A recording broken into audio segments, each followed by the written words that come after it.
Hi there. Okay, it looks like I'm live.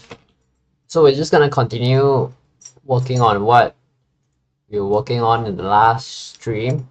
So because I have some free time this week, I scheduled two streams back to back. Hopefully I can finish the content I'm preparing for part 16 so that next week we can start editing the video and the stream, putting the stream footage together to get part 16 going. So I'm gonna finish up the post that I was working on, the article I was working on in the last stream, and a commenter pointed out some problems with part 15 as well. So we're gonna take a look at that, and if we find those problems are legit, then I will include the fixes in the part 16 as well. So if you find any problems with our content, we really appreciate it if you point it out to us. There's only so many of us, so if you point it out to us, you have our gratitude, and we will fix it up as soon as possible. Just wanted to bring your attention to... Okay, sorry, just let me fix my connection, yeah, because I think I'm supposed to be running on a wired connection, but for some reason my Wi-Fi is still the one running the show. Okay, I think I'm back. Okay, sorry if you saw a stutter over there. Yes, so I just wanted to... What did I want to highlight? Let me go to the blog. So recently I've, or rather it's not recently, it's yesterday, I've put up a new forum. It's called the bug reports forum. So if while using our blog you find any problems with it, any bugs or login issues, you know, like you log in, you get a 4.3 error or whatever, please post your bugs in the bug reports forum. We have some security tripwires that we've put up on the blog, just to make sure that if a malicious attacker comes along and tries to do stuff to our website, you know, like they won't be able to do it. So sometimes, depending on what activity you're doing, you may accidentally trip the tripwires, and then you may get yourself banned. Okay, if that happens, please post something in the bug reports, or let's say if some feature on the website is not working as intended, please post it there as well. So I've made an announcement, and in this announcement here I've mentioned this, a couple of new features that we have on the blog. One thing is, now when you are using our article, if you click on the name of the file, you will copy the entire file. That's the first thing, and this copying feature automatically will not include codes that are cancelled out. So this will make for a lot, this will make it so that it's a lot easier for you to copy our stuff onto your own code base. Second thing is, when you log in, you will no longer get redirected to your account page. Depending on where you log in from, you will get redirected to the appropriate page that you came from before you logged in.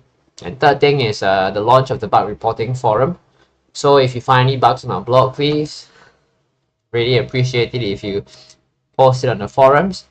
In return, he'll give you a little badge here. It's the bug reporter badge on your account on the blog, just to show our gratitude. So we need more eyes and more ears on the ground to help us get our content as well as our website up to par. So yes, really appreciate the help. Let's get on with where we left off in the last stream. So we were coding some stuff for the X, right? So let's head on back to Unity, and I'm gonna continue getting the X working. So where we left off was, we had our X character set up. So I'm gonna fix the X, and I'm gonna move on and look at the comment that pointed out some things that were missing in part 15, and then from there we will see if those errors are there, are they valid, and then if they're valid, then we'll fix those issues or those errors. So we have an X character and the X seems to be throwing out the wrong way. It's supposed to, okay, let's see. It's supposed to go up. The first one's supposed to go up vertically. And then it's supposed to come down as like a fountain, right? It's not supposed to come down. So it's supposed to go, first one's supposed to go up. And second one is supposed to go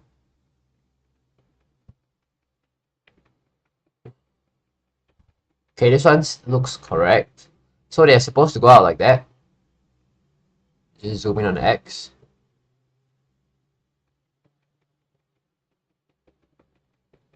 Though recently, the last week I've played the game, and one of the characters threw the X differently, so I'm a little confused by how the X behaves.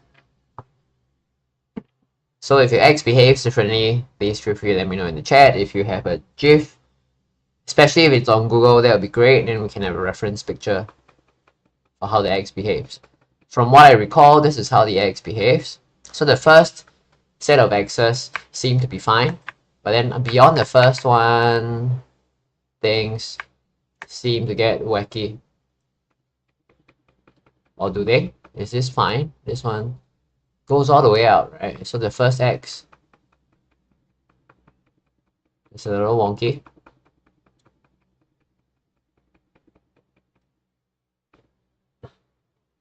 Oh, the X deals a lot of damage. Now we have 5 projectiles.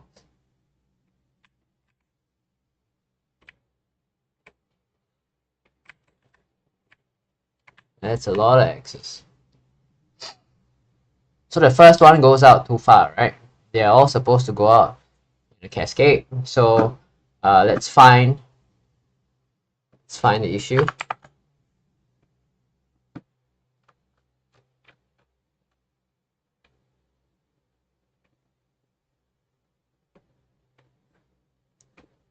The issue would be in our X weapon. The X weapon script, which is right here.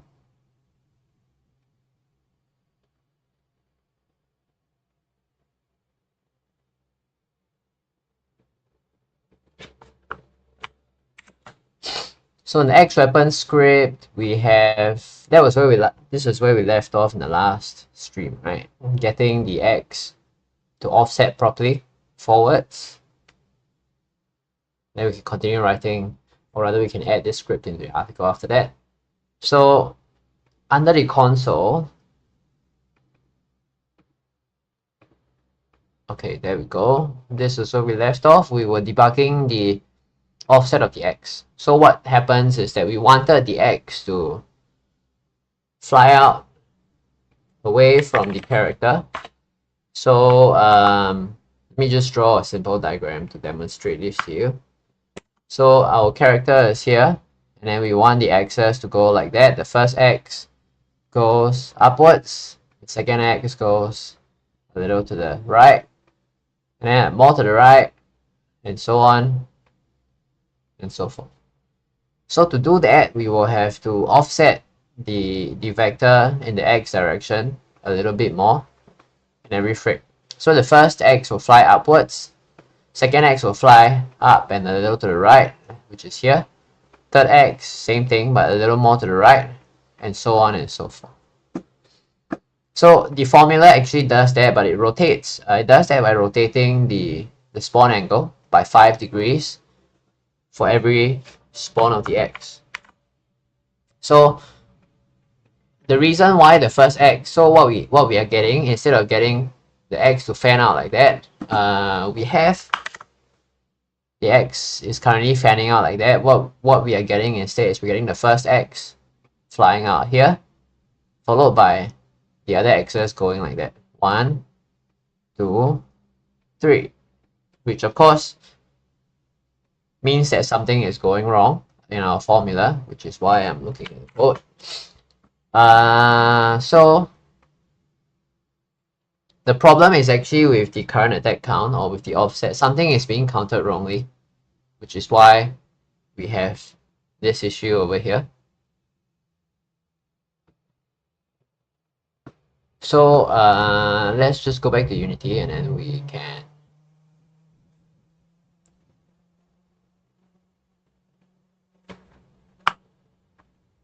just look at the console to see what's going on. There's actually a couple of other issues with our code, but this is not in part 15. This is just because of the repository I'm working with.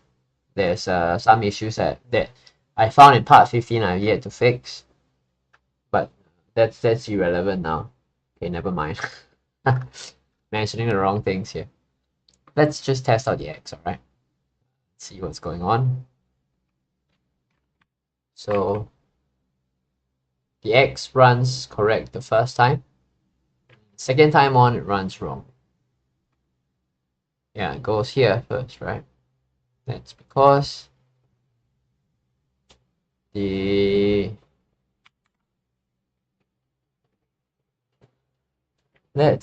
current attack count goes from, it starts from 0, 1, 0, 3, and 2, and 1.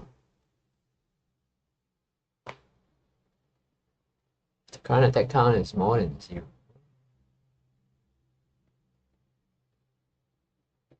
Offset is 0.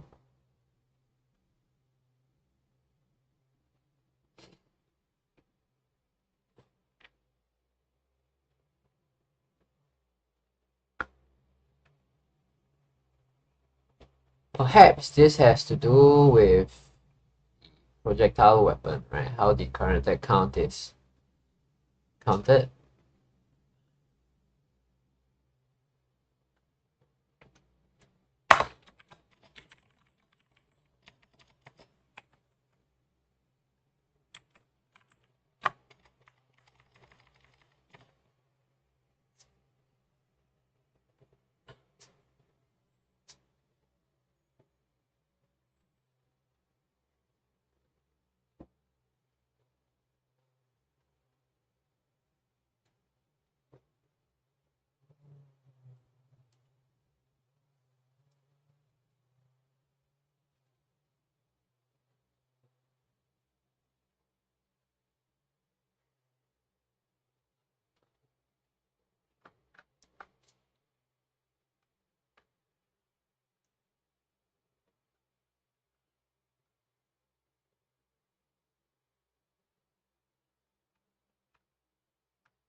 I think we've got to modify our projectile weapon code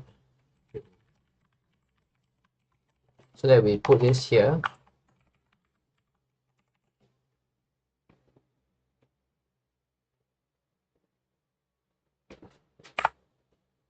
And then we can remove this from here. So what this is doing is it reduces the attack count by 1 and it assigns the current attack count to the variable. So it always assigns this. It doesn't only assign when the attack count is more than 0. I think this would fix the problem. It's a little change. It's more of a bug fix change, right? Because what's happening is that the attack count never goes to 0. So if you were to do it this way, if attack count was 0 or less, the current attack count will always stay at 1, which is a small problem that may lead to bugs when we create child weapons. So by applying this fix, we fix the issue of the X as well.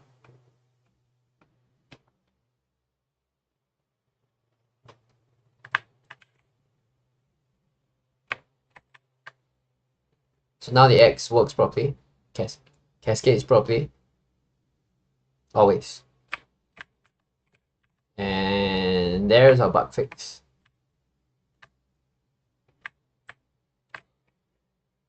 So now I can restore the stats of the X back to its original values. Let me just pull up Git and restore my project files.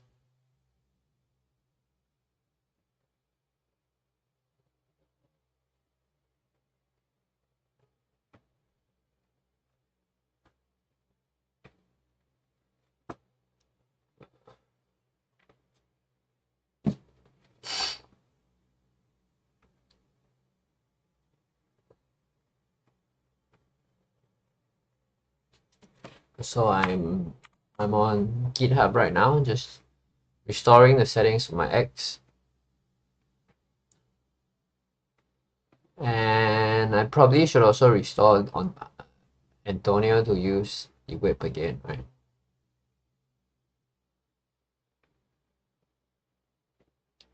Okay, let's get on Antonio to go back to using the whip. That should be his default weapon. Shouldn't be the X.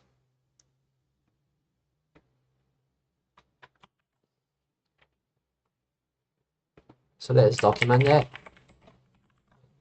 Right.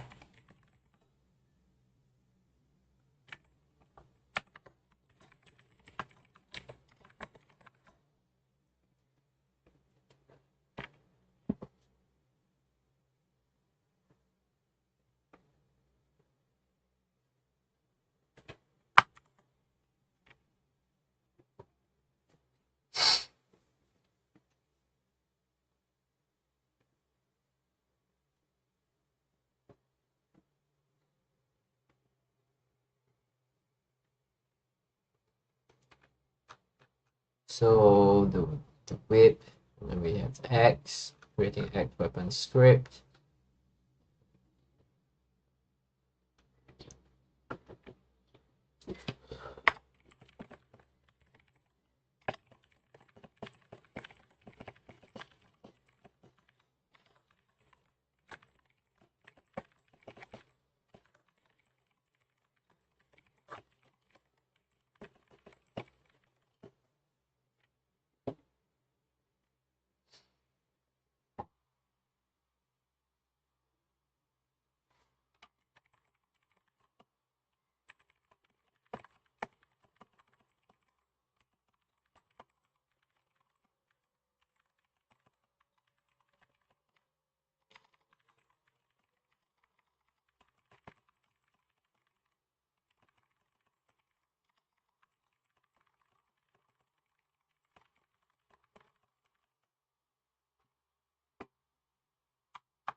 Now I gotta create a diagram for the how the X works.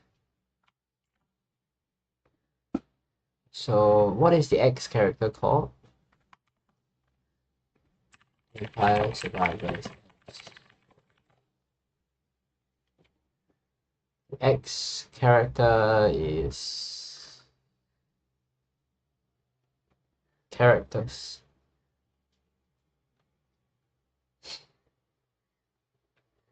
The X character is called llama. So let's duplicate Antonio. Copy, paste. Can't do that, huh?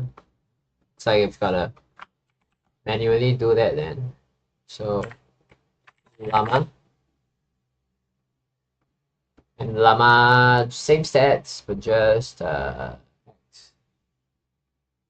name llama. And I'll duplicate the Antonio button and just move it over here.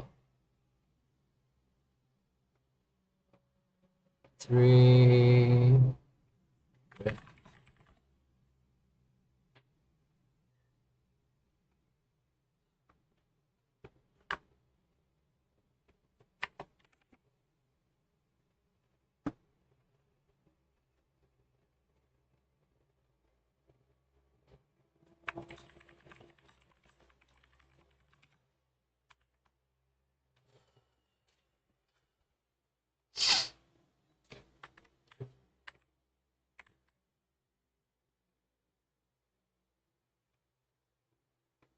And I've got to update the character data as well, right?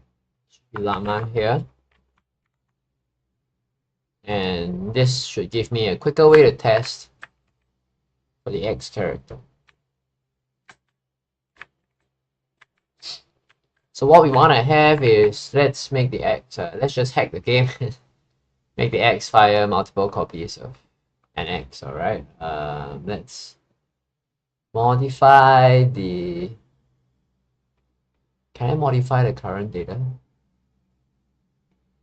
I cannot. Current stats.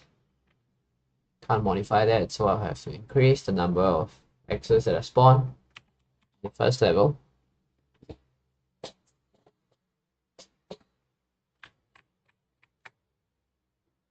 And we can just wait for the X's to spawn. Zoom in here.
Let's see if we can capture this on video.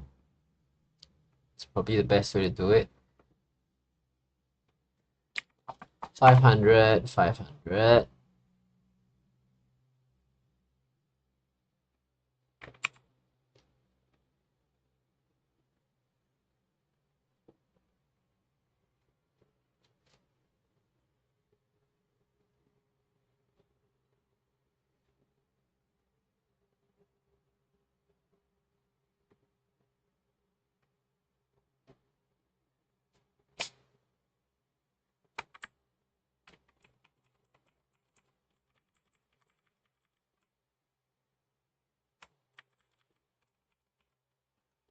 Let's try this again.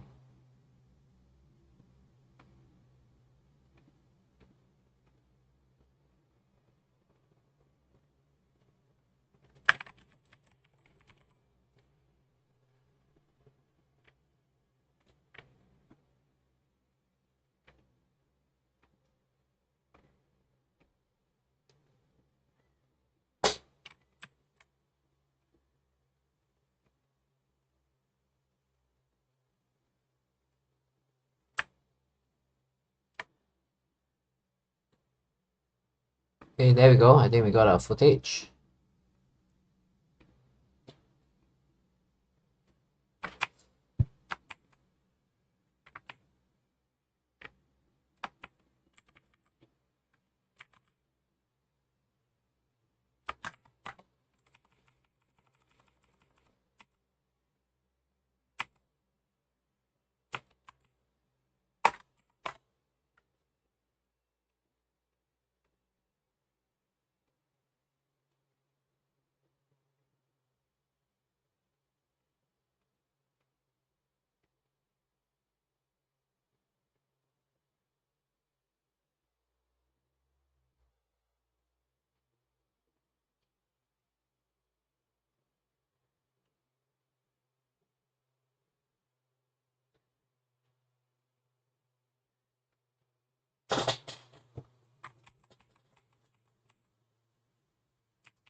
So what I'm trying to do here is I'm trying to just crop the image to as small a size as possible,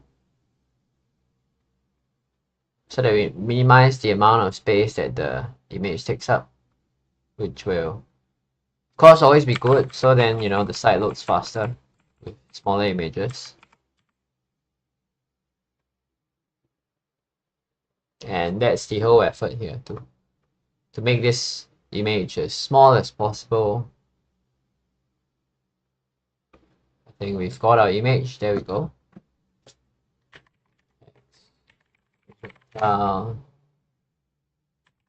Animation. Use global color table. Oh, the image is pretty small. You've done a good job.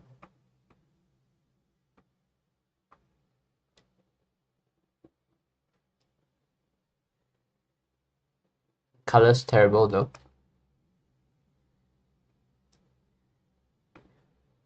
Got to increase number of colors then. 1 to 8.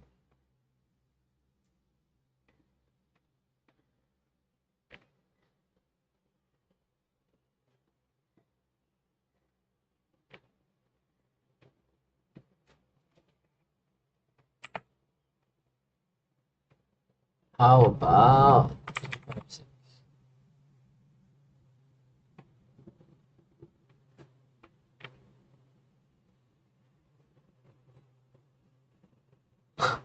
okay, how the colors can still be the same.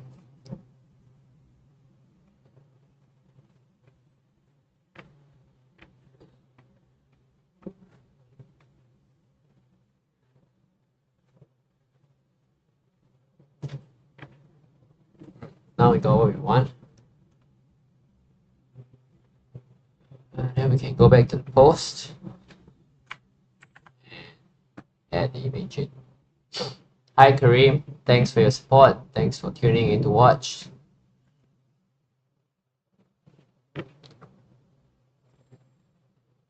So I hope you've watched part 15 and I hope it was helpful to you.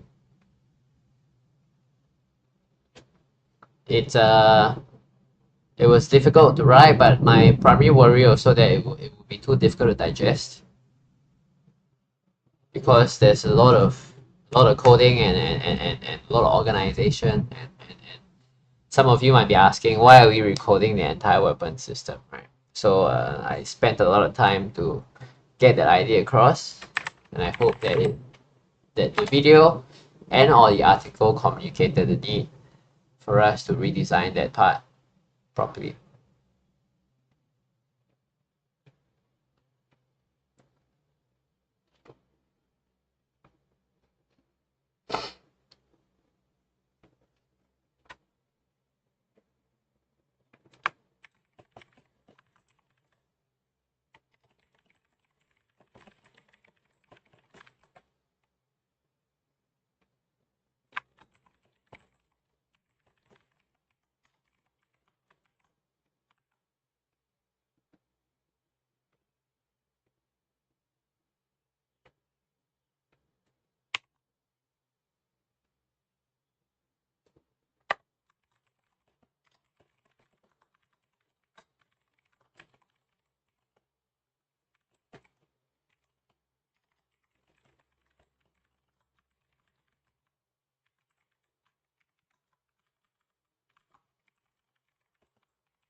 So let's link this to the relevant video so that our readers will have an easier time understanding what I'm talking about.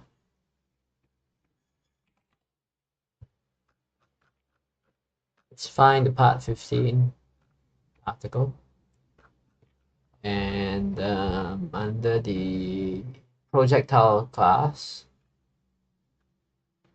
or is it the projectile weapon class? Projectile weapon.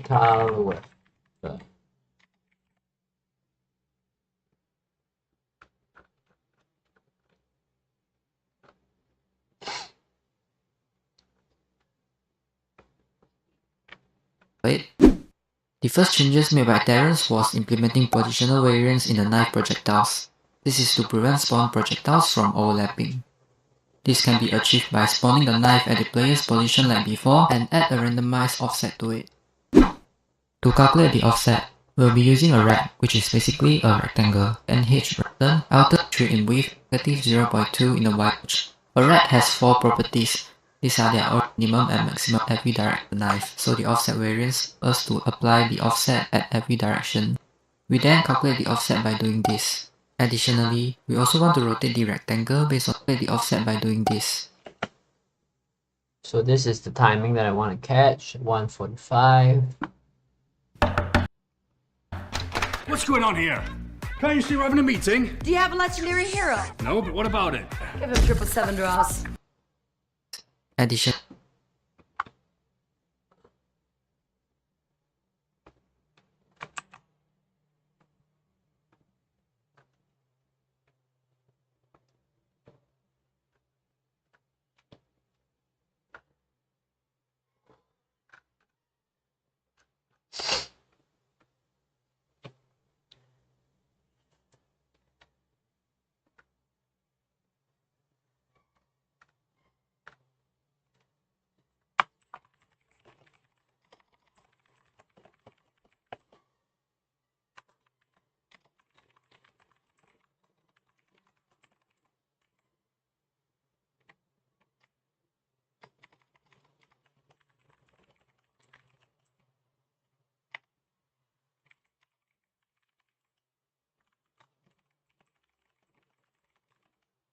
So because you want to access spawn in front of player,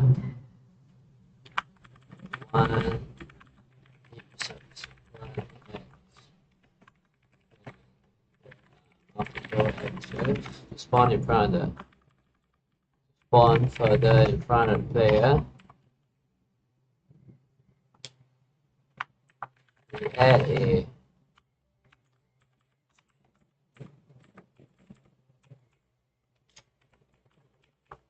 formula to the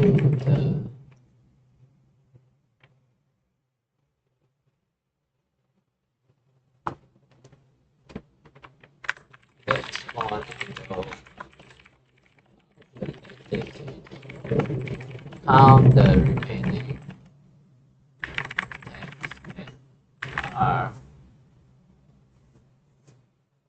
left.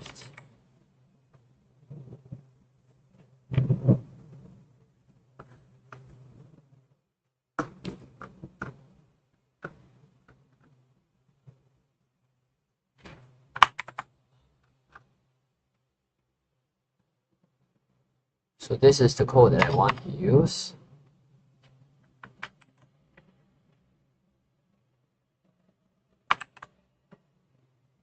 So if you're watching this and you're a little lost about what I'm doing, sorry about that. Once the entire article is done, I will spend probably tomorrow's stream is what I'll do. I'll go through the entire article and the logic behind each of the weapons, why they are done the way they are, and so on.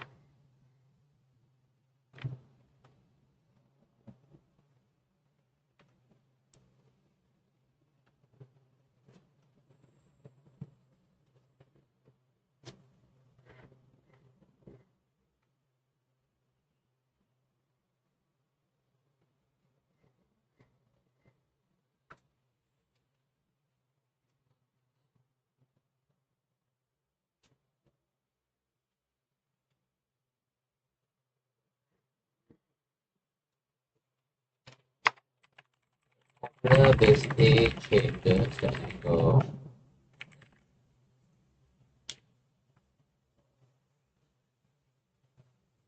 The angle of launch for our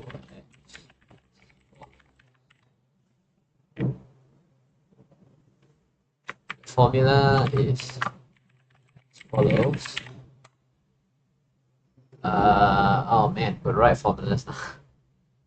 How do I write formulas again? I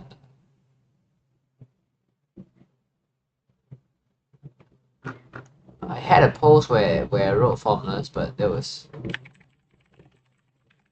long time ago. So I wrote a post. This post was many years ago.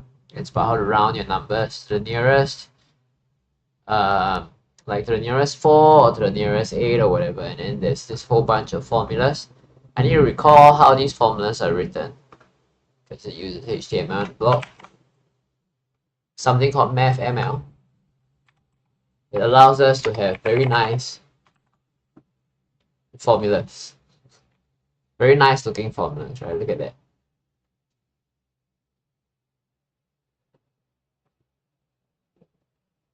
Formula is as follows.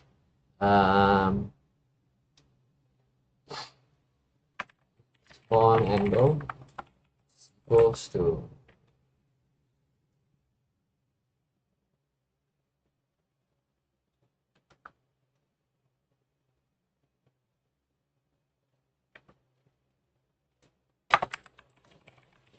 (90°)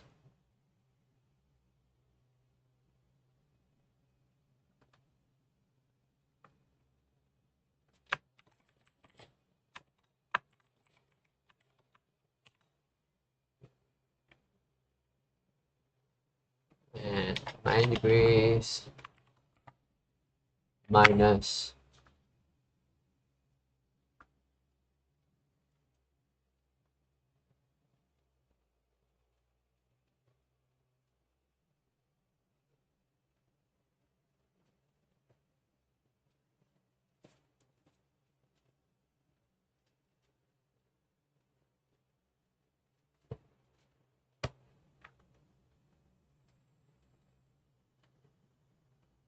it's 9° minus 5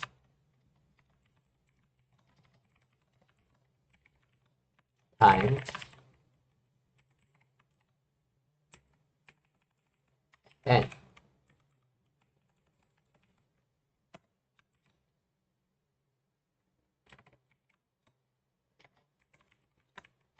Where 10 is the number of projectiles launched in this cooldown. How do I do a line break? Can't remember. Let's see how this looks like, yeah.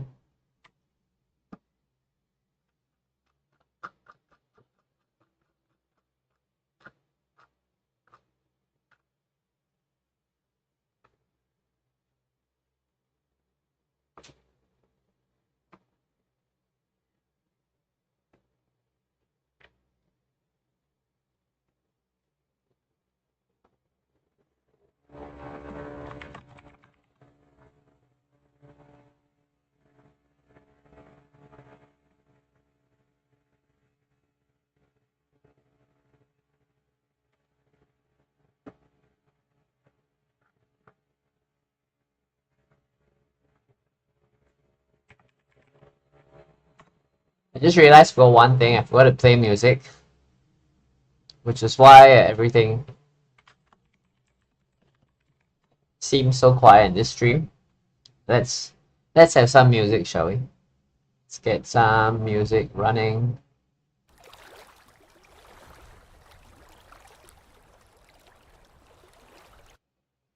YouTube audio library royalty free.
I forgot to write my formulas for my website. It's been a while.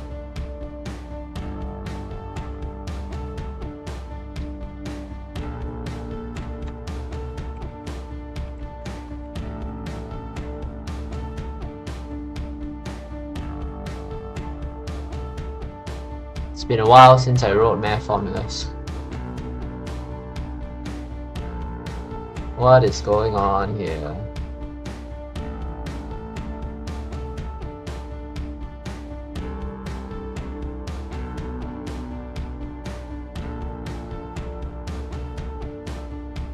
Or is it just because I forgot to add mathml script?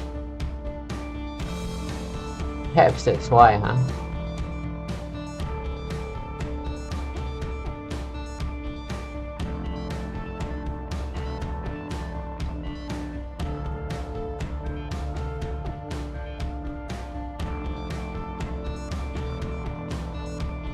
Ah, there we go, now it displays properly. So now I just need to get a line break for that, so I use this m space with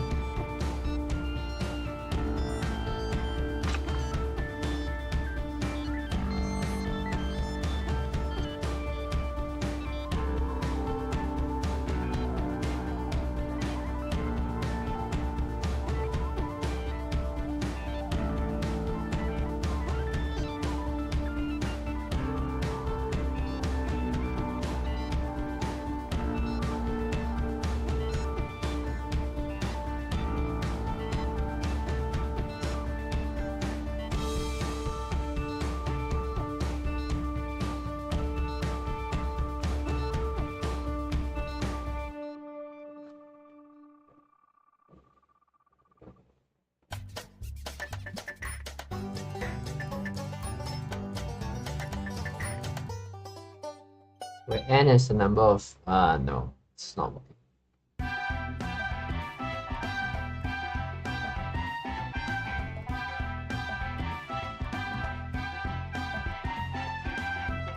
Oh, it's just separate object, it seems, where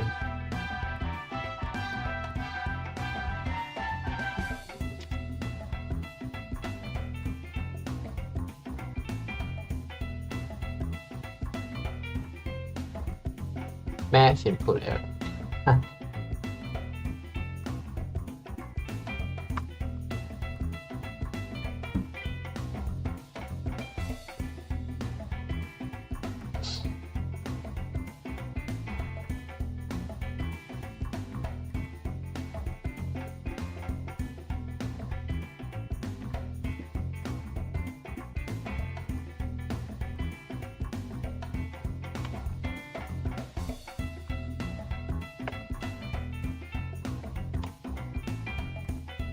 $90 minus 5.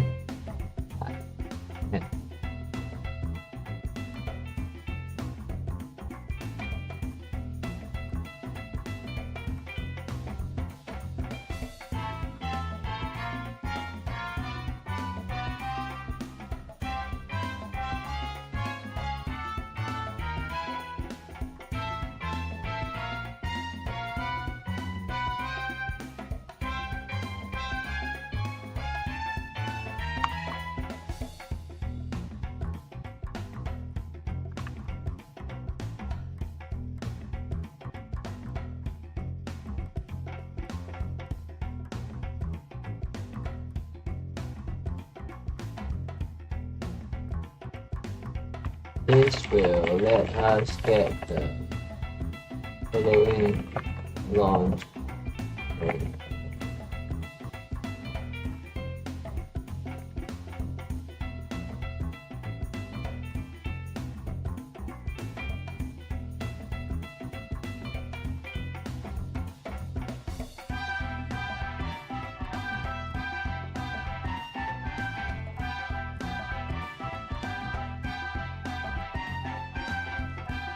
So this would be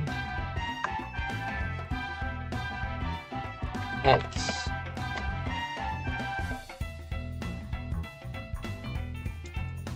the end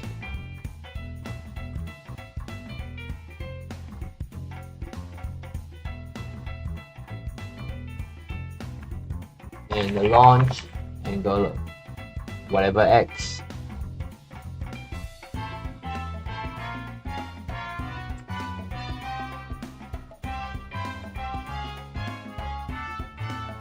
So the first x will get the launch angle of 9 degrees.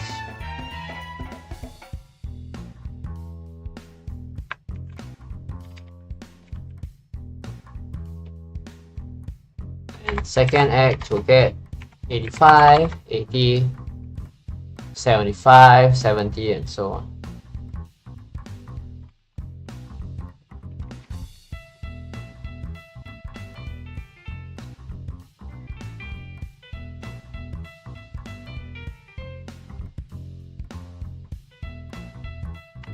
Third x, fourth x, fifth x, 80 degrees, 75, 70, and so on.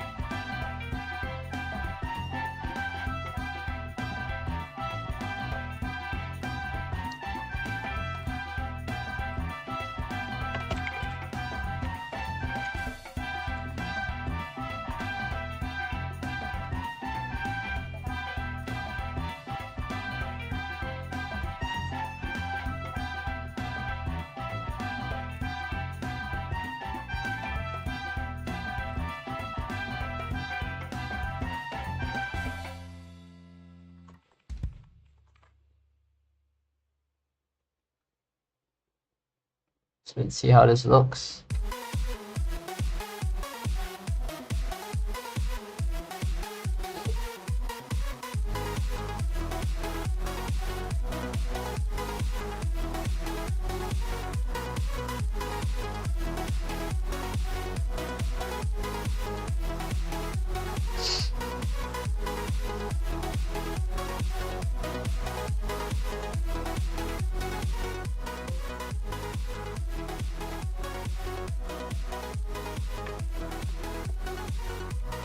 Setting up the access weapon. Once the X projectile spirit is set up,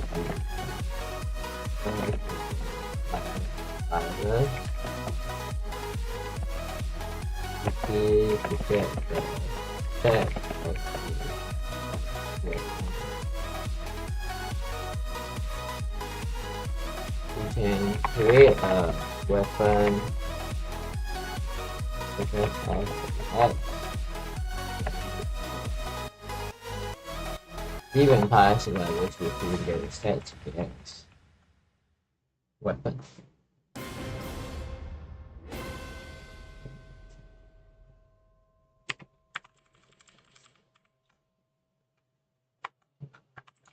X.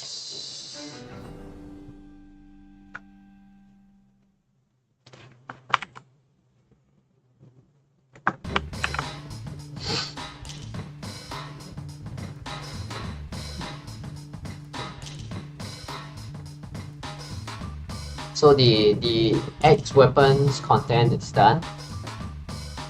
Before we move on and create other weapons, let's have a look at one comment came in a couple of days ago and mentioned that we were missing, we had some bugs.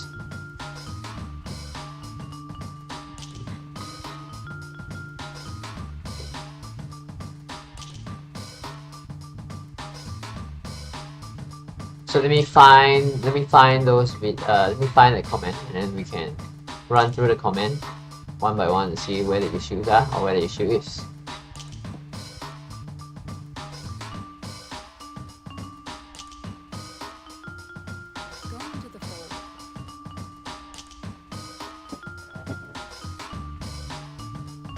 Hi Nila B, thanks for joining the stream.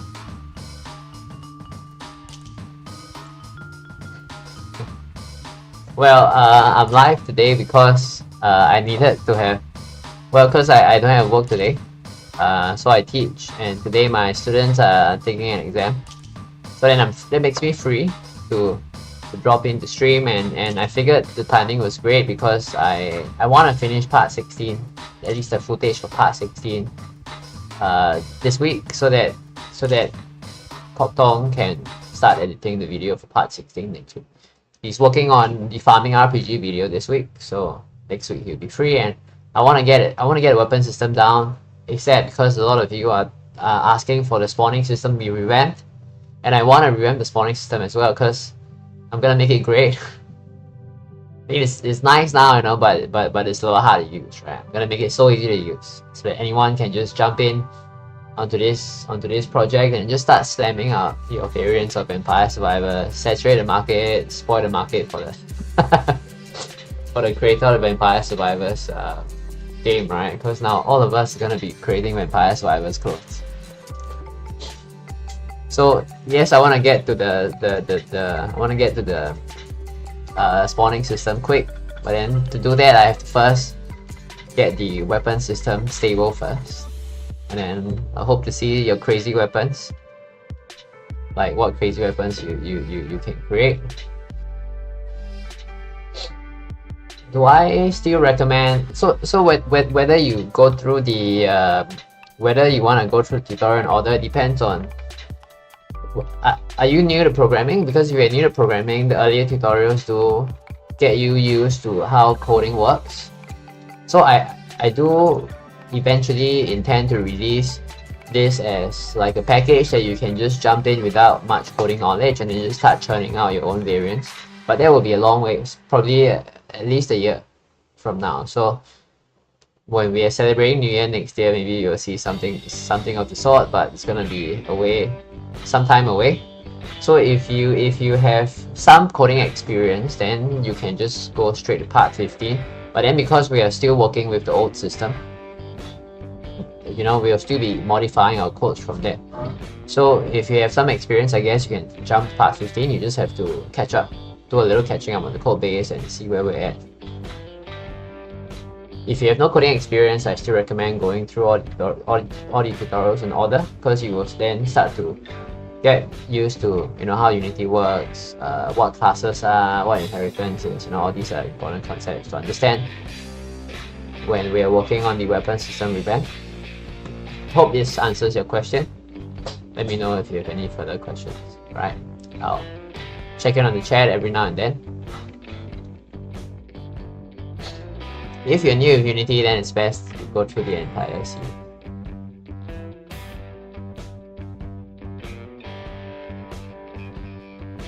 Unity is probably the I used to code in Unreal, you know, because I was a masochist.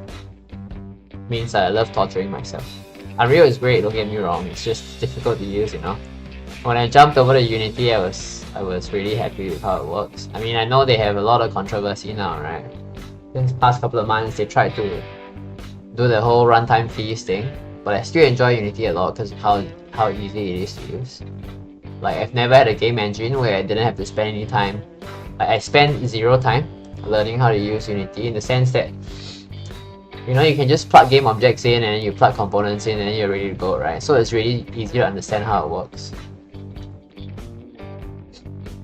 Okay, I'm gonna go back to okay, let's look at the comments. Actually, it's right here. So someone mentioned that there are some issues with the update. Items fully updated will appear again in the upgrade choice. Area and base state of item will not apply until next level up.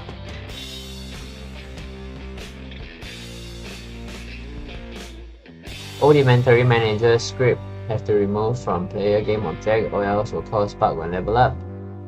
Reduce cooldown. Okay, let's look at item fully upgraded will appear again in upgrade choice. Let's see if this is the case.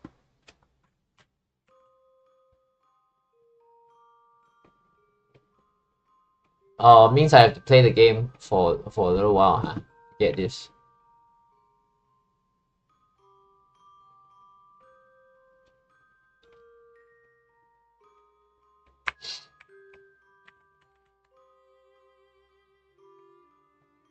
Just set the expect to level 1.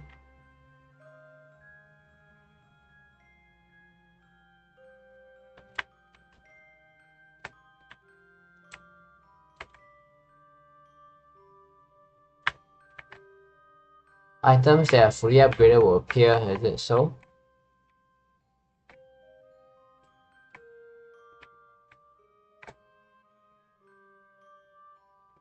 Oh, I just died because I don't have the health on the character.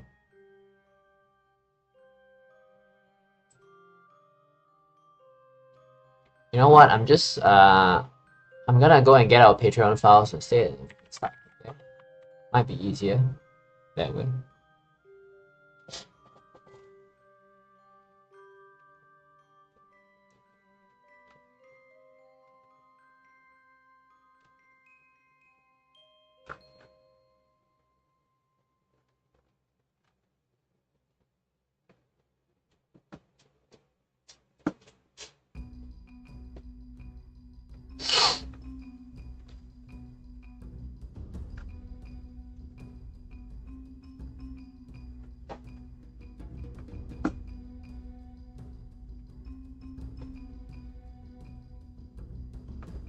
Simply close Unity, reopen it.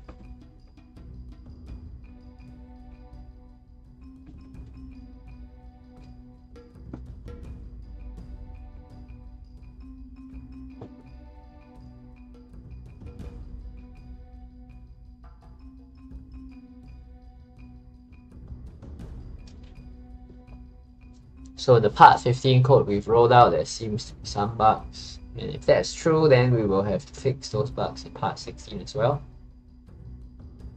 Hence, why I'm looking at the bugs.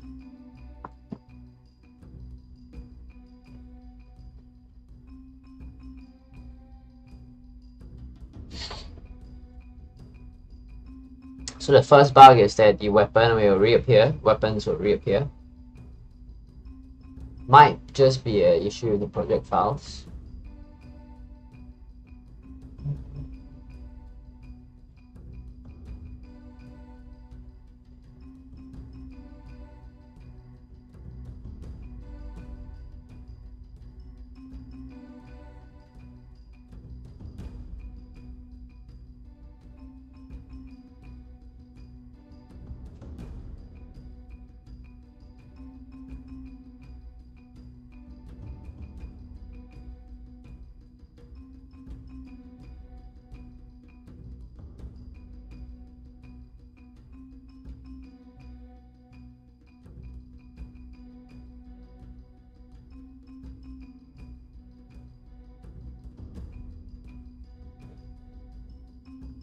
Items fully updated will appear again upgrade choice.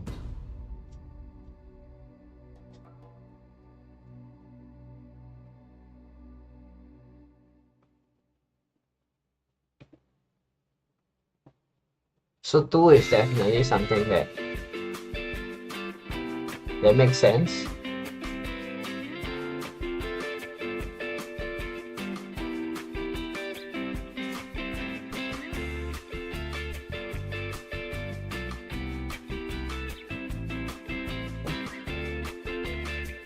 Okay, there we go. Let's test this out. So let's start from here. It's part 15 files, right? So we have the 9th character. Then we just have a couple of weapons. So we're gonna fully upgrade our 9th, and let's see what happens from there.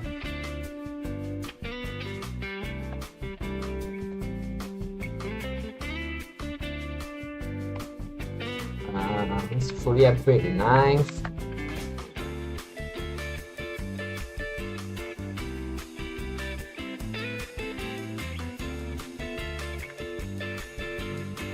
Ninth.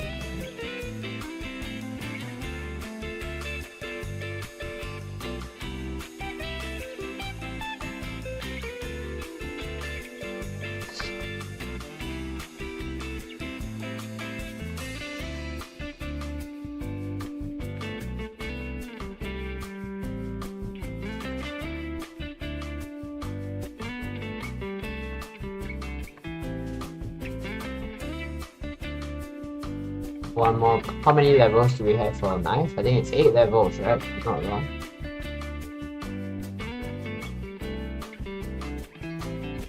This is 8 levels.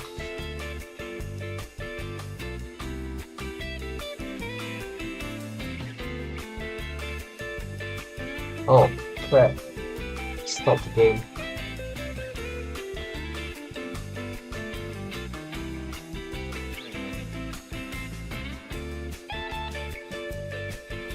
One more. You know what? I'm just gonna reduce the number of weapons attached to the character so that you don't have to go through the entire library of weapons.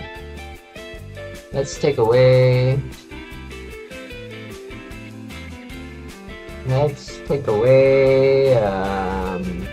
Available weapons. Let's take away the rest of the available weapons. Let's remove the available passives as well by 1. And then we'll get a level up every run.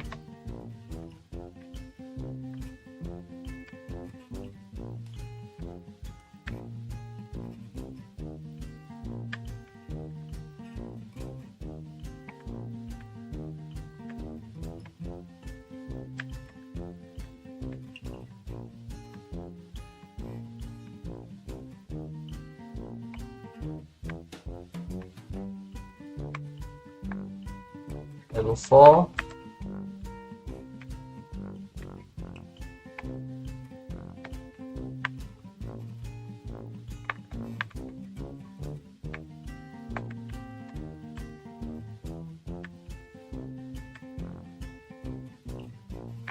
The bat is being killed so bad. Oh. Gosh. Shouldn't have said that because now it died.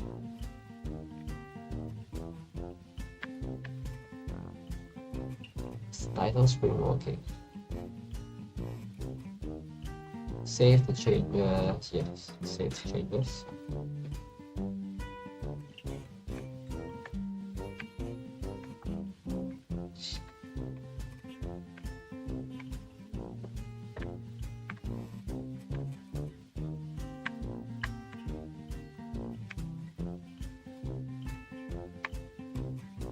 Level 3.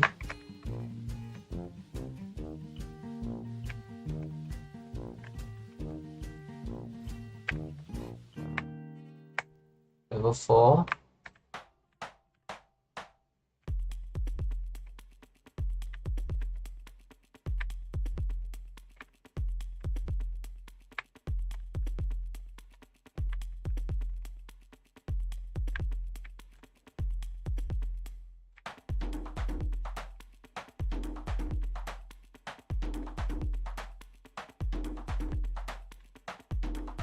Level 6.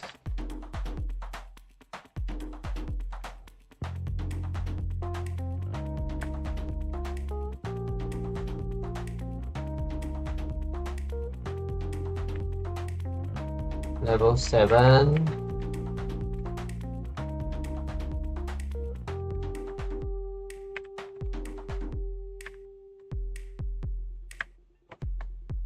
There's so many knives now. It's crazy.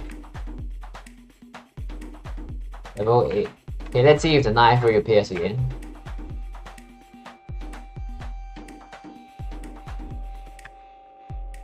Are there really so many knives at high levels, or am I setting something wrong? Oh, the knife comes back. Gosh. Why is the knife coming back?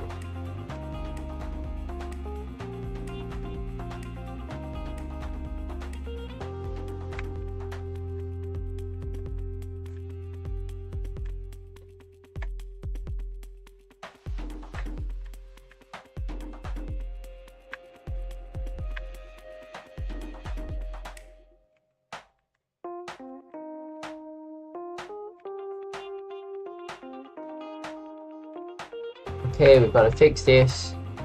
Gotta fix this.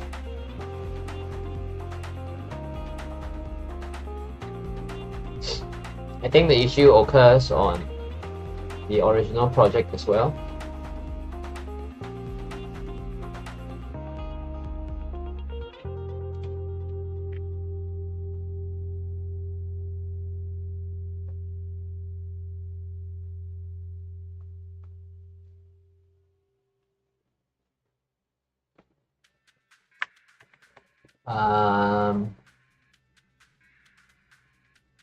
Let's go to the game scene. Let's remove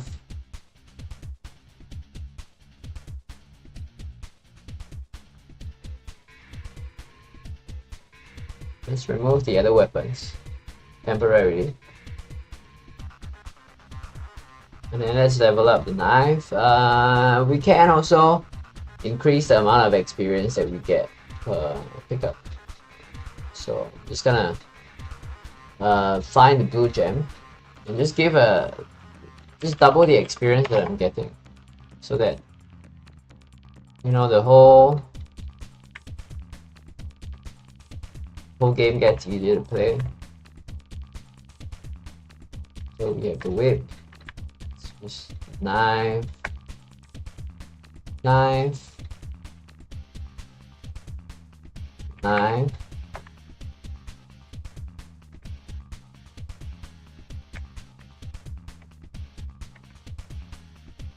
knife. Let's just keep going for the knife.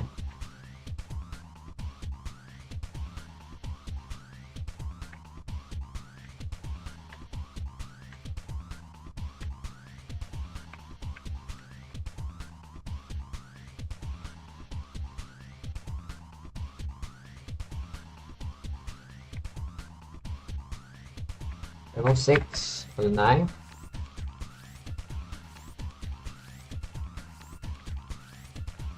Level 7, almost there. Level 8. Nice.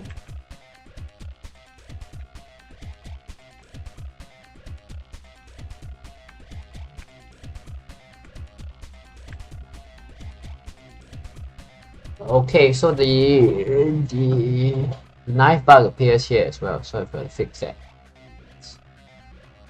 Let's look into that then a little bit more.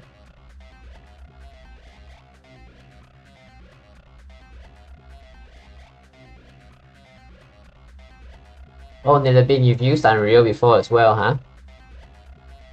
What language do they use now? Because I think they use C++ now. Anyway, they use Blueprint for like the easier stuff. And then you have the code in C++ if you want to go deeper in. And you're right about the XP gem. You're getting the XP as soon as you get in range. So that's something that I'm striving to fix as well. That's a very good observation. You got a sharp eye.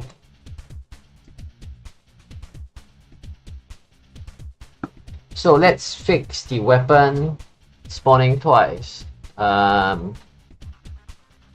have to go back to the... Let's add a bugs section. So then, fixing bugs.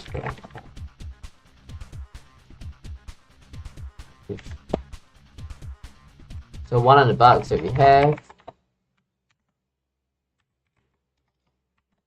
is weapons reappearing after.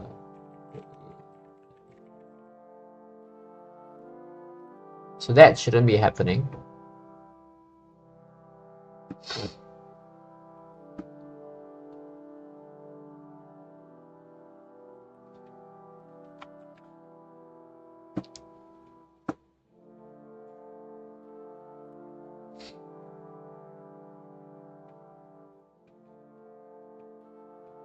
Weapons.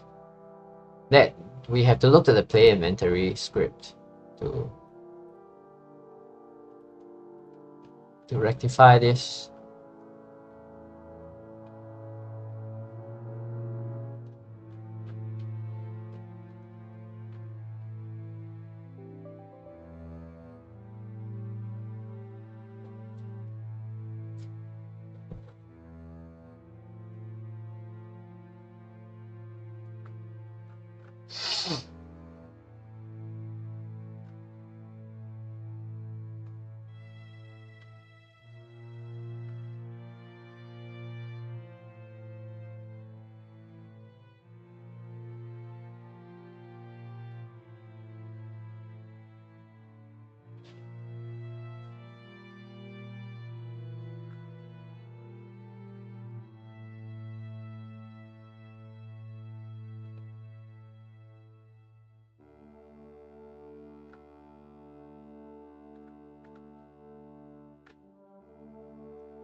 If we disable the upgrade UI, does it fix the problem?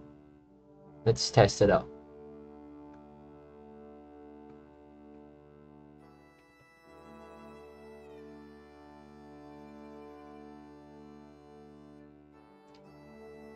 So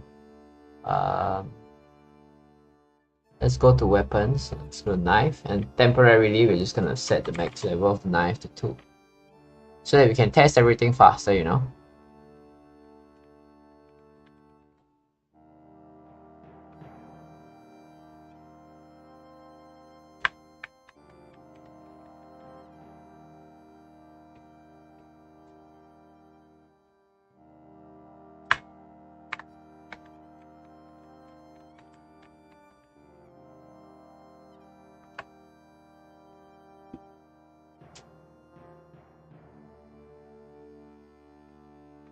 Let's go back to the menu screen.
You know, one thing I should perhaps do, because the code base for part 15 is a bit different from the code base that I have.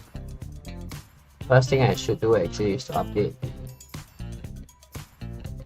code base on my computer, just to make sure that the codes are the same as part 15.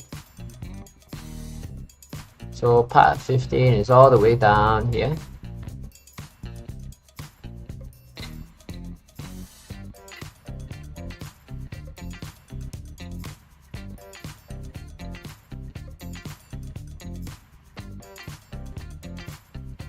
So this is the final weapon script.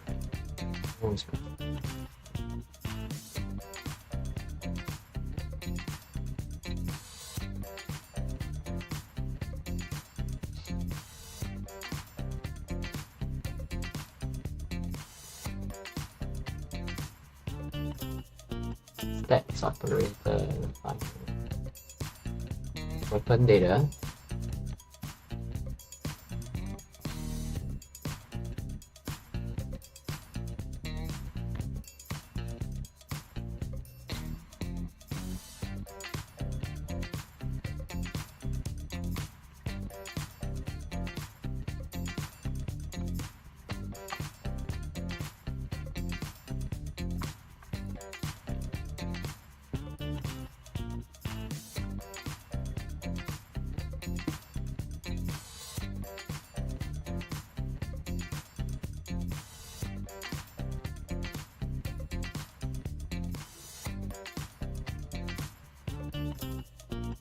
Get level data.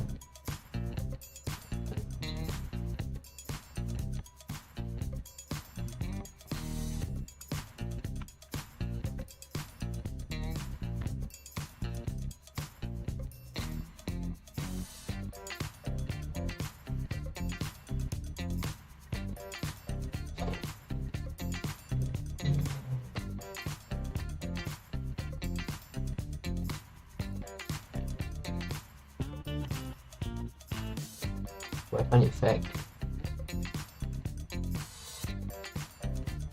Yeah.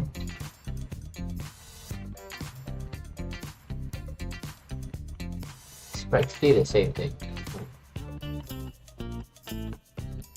How about projectile?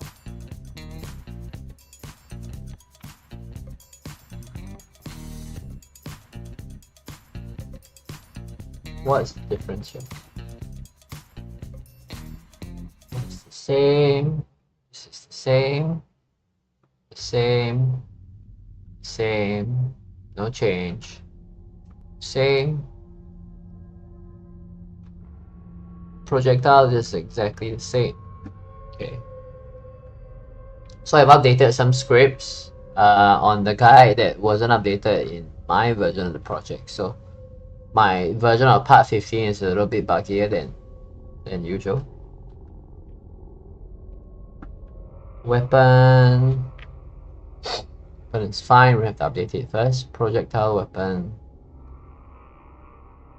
is that the same?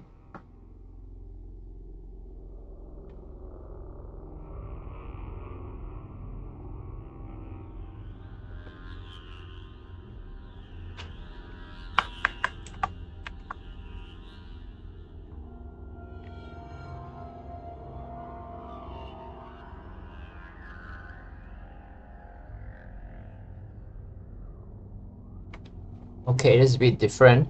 There's a little bit of a change here,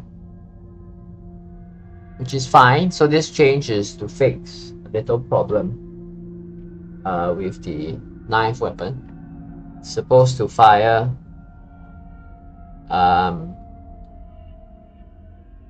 it's supposed to start cooling down after the first knife is fired. So this is fine. This works. This is supposed to be correct change. Highlight the attack function.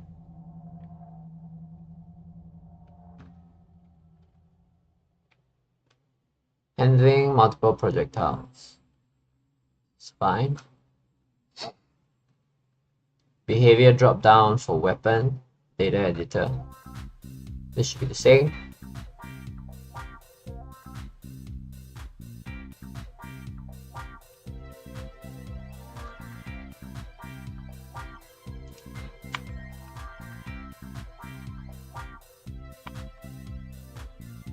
Weapon data editor is the exact same, so I don't have to change this.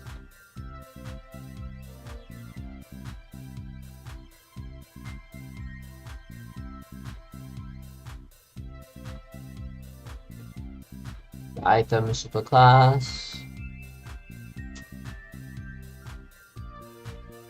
Should be the same as well.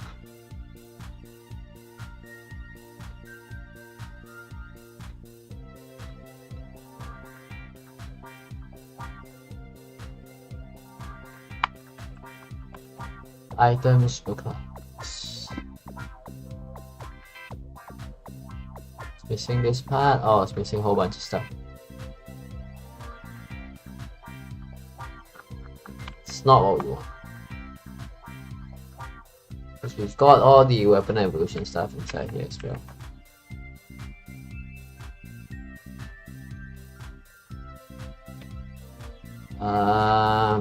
Weapon here, this is fine. Should be the same.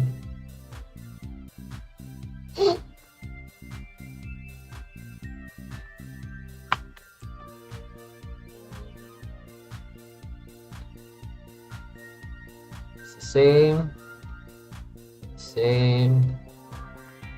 Same, so it's just all the same changes.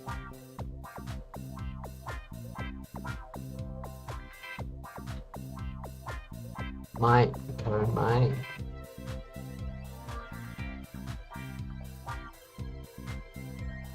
Okay, we apply these changes. All the same stuff. Character data should be the same as well.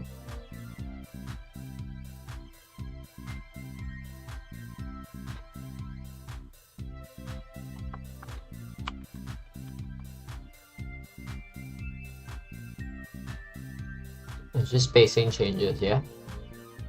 Not much different. Stats. Let's put it inside.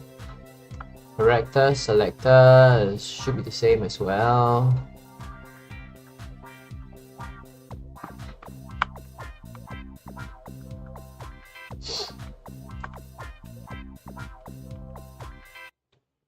Director, selector.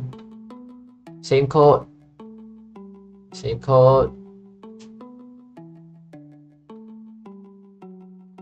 Code is mostly the same. Game manager should also mostly have the same code.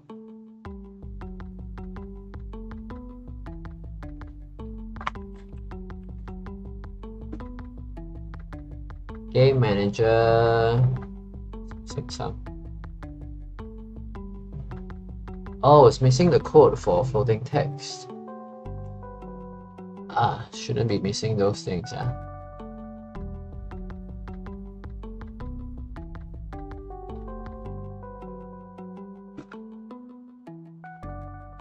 Damage text settings. Where are damage text settings?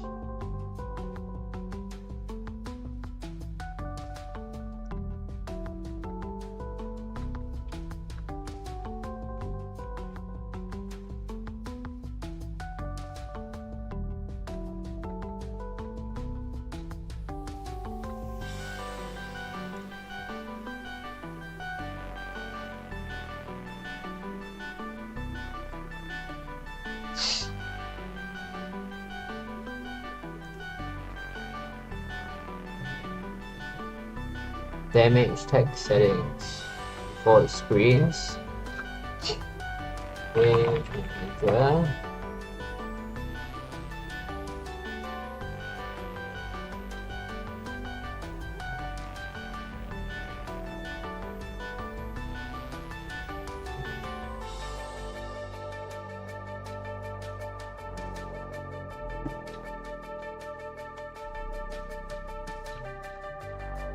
This part should be inside.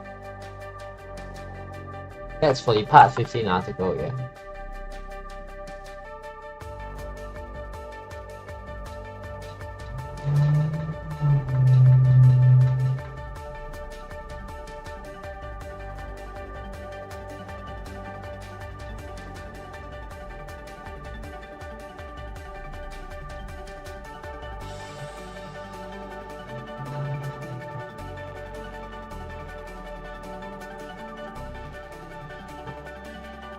Game manager.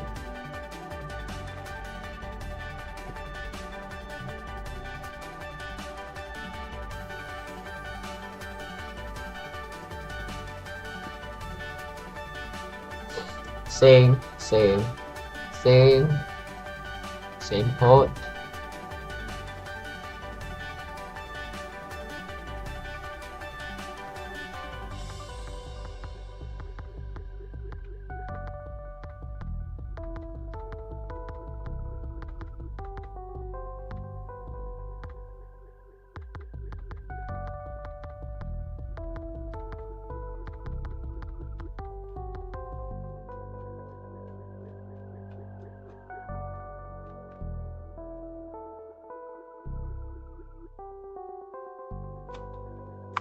Fine.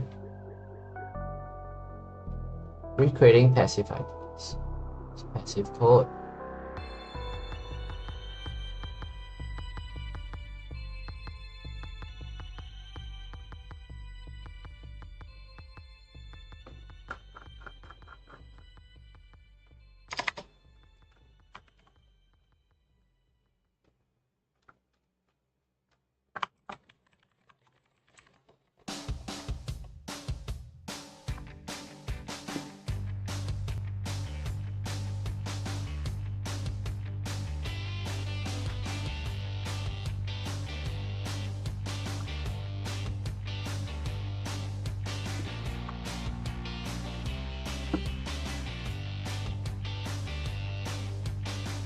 Passive is the same. Passive data should also be the same.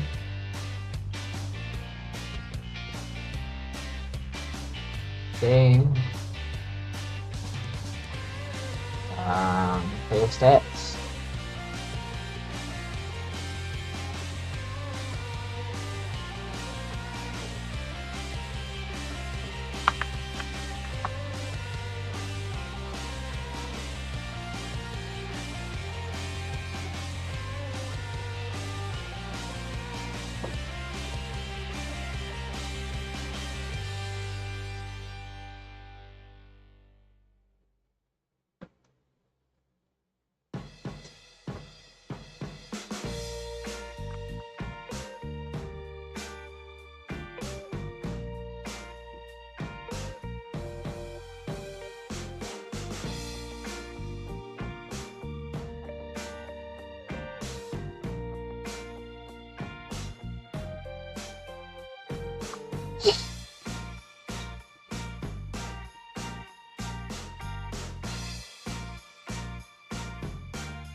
It's the wrong code. It's because there are more changes down there. Play inventory. Let's look at these changes.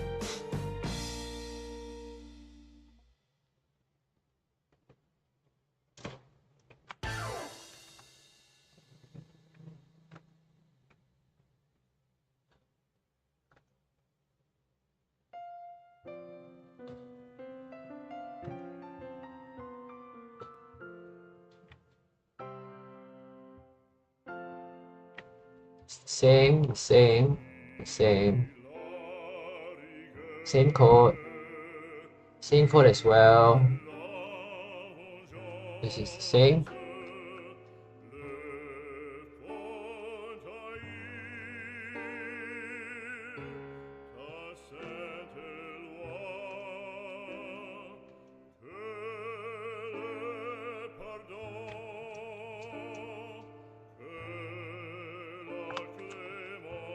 Let's look at player stats. Should be largely the same stuff. Same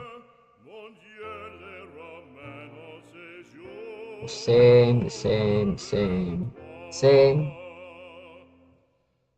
well. Same. Just removing this part.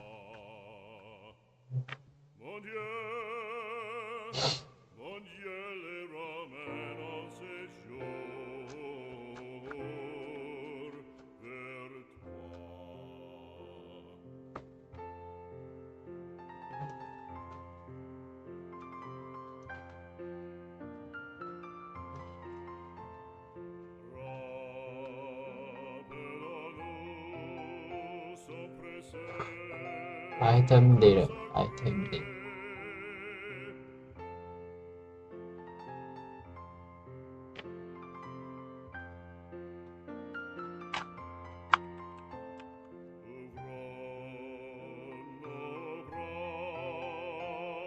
Okay, same item data, same script item. Should also be the same script.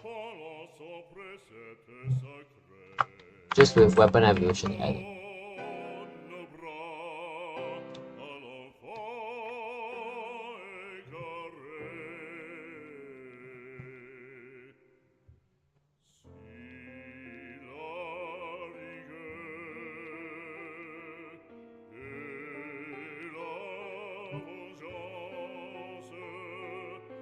Same code. Things the same.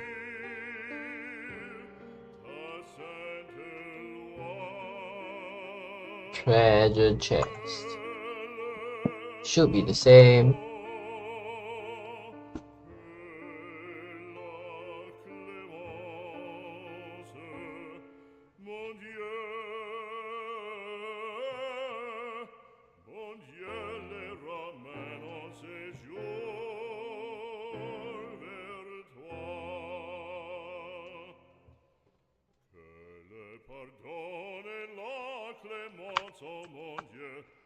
Just gotta remove a bunch of spaces here.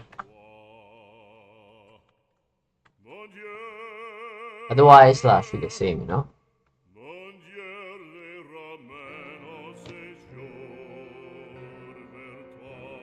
Treasure chest. Yep, it's the same code. The garlic. That would be the aura, right?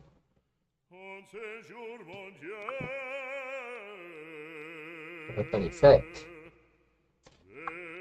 Aura.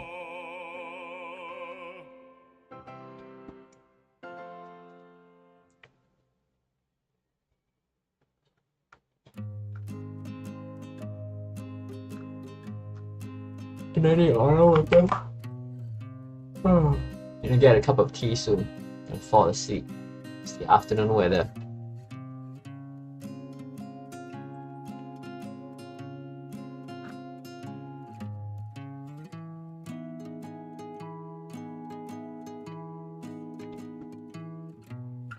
Aura weapon is the same.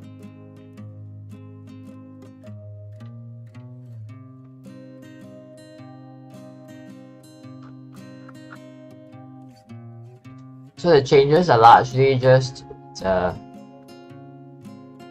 small little changes. Just want to get parity of my project with the part 15 article, so that I'm doing the same thing as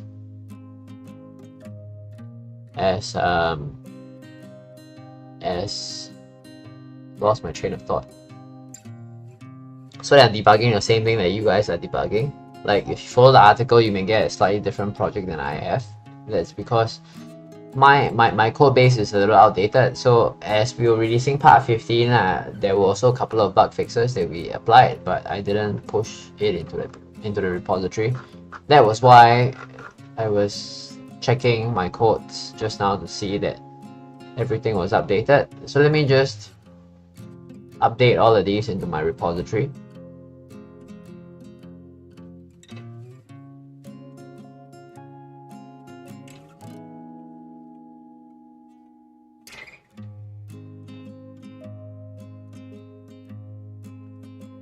So this would be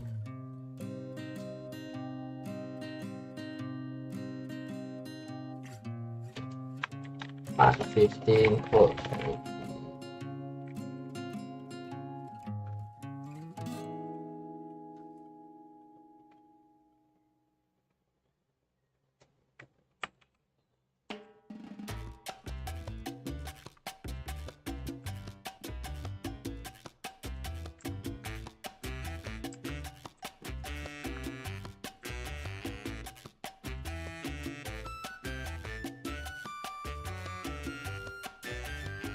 Okay, there we go. And then we can continue debugging.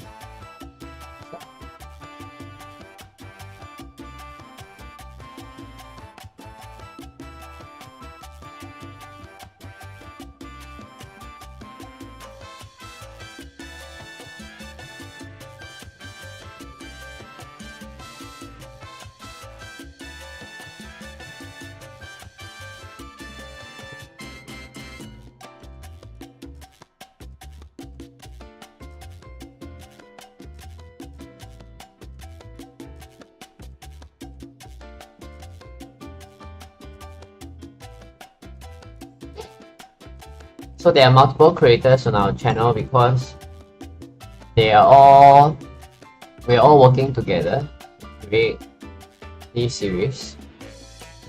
And well, I'm the one who got all of them together. So yes, Terence is yeah, it's related. So it used to be just a name that I use whenever I play video games, and then when I started doing creative work, I just use that, and then like it stuck. So then I just use that for everything now. Yes, so that those are related. So Terence, part of it is my name, but recently I've been trying to get it to not be just me, because now it's a bunch of us. Right? So yes, it used to be a vanity thing, but as I got older, it stopped being a vanity thing and it became since I've been using this name for so long, let's just continue using it. Why is the game going over? Quick. Thought I had a bunch of help.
Okay, so let me just, I found a couple of bugs that I'm gonna fix so that I can apply these to the part 15 project files as well.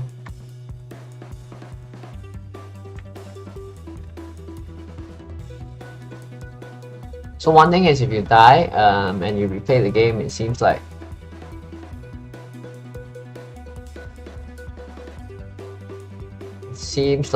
you get an error with the virtual joystick. So if you die and you go back to the screen here, the virtual joystick goes missing, which doesn't seem to happen the first time.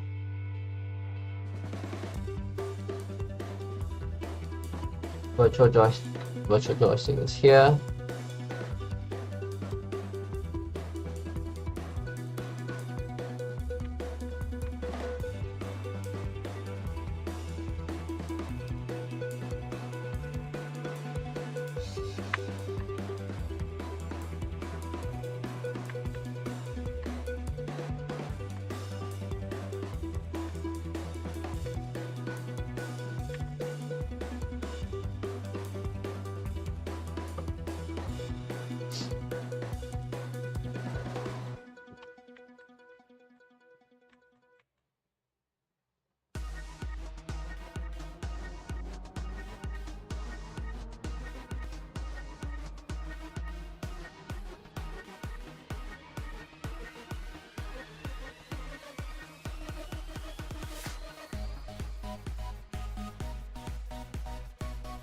So when we die and we get back, then the virtual joystick gives us a problem. Because why is it giving us a problem? Must be a problem with the code here, right? Gets us number of active joysticks on the screen.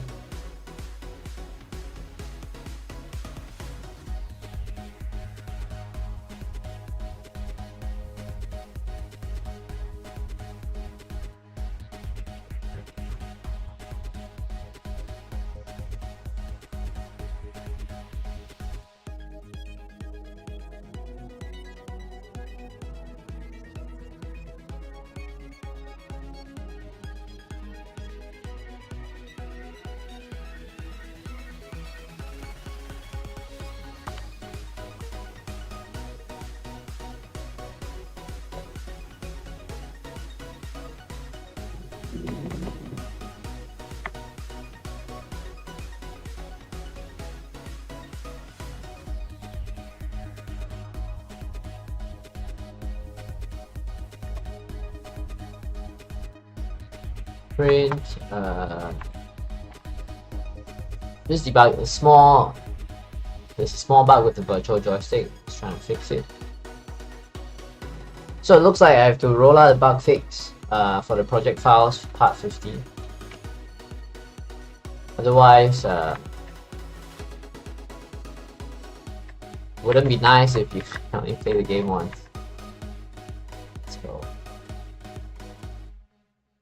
let's get the player killed and then we can see how that works.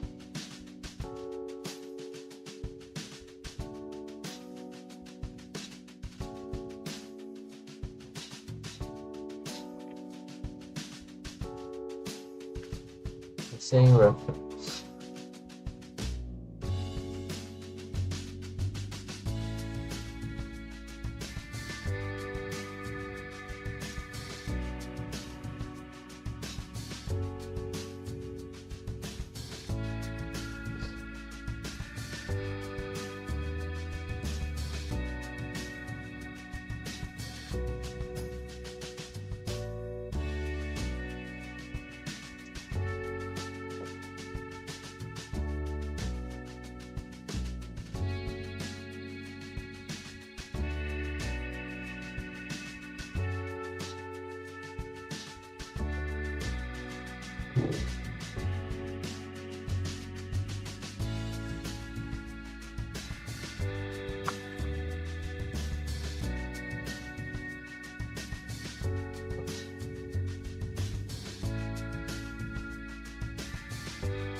So I'm thinking of how to fix this bug. This bug happens because I update the instance only the first time that the game runs, and not every time that the game runs. So I guess one thing I can do is I can just attach this to an on-enabled event. That might work.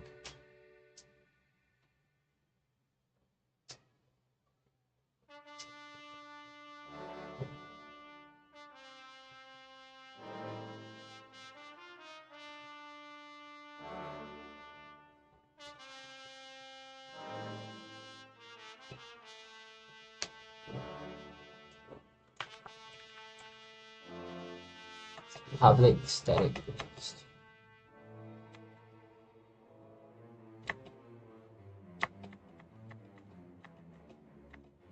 What if I make this private? This causes problems.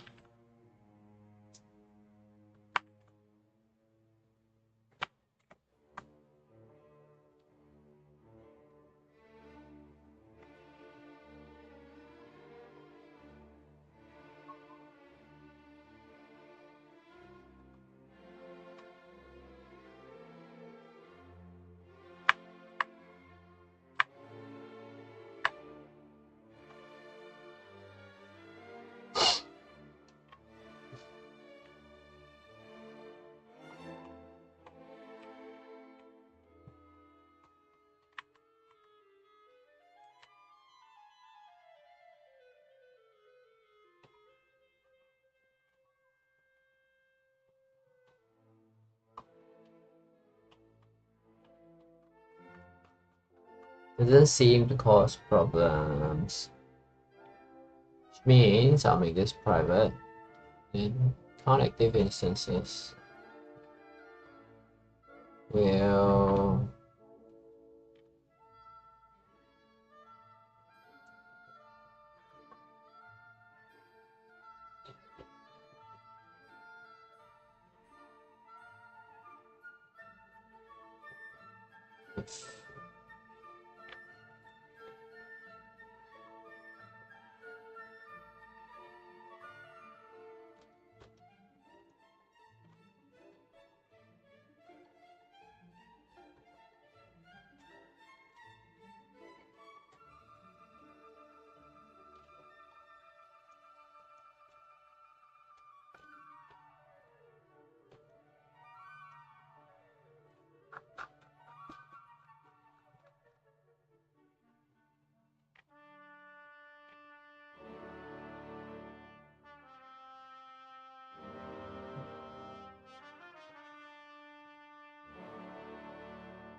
on enable.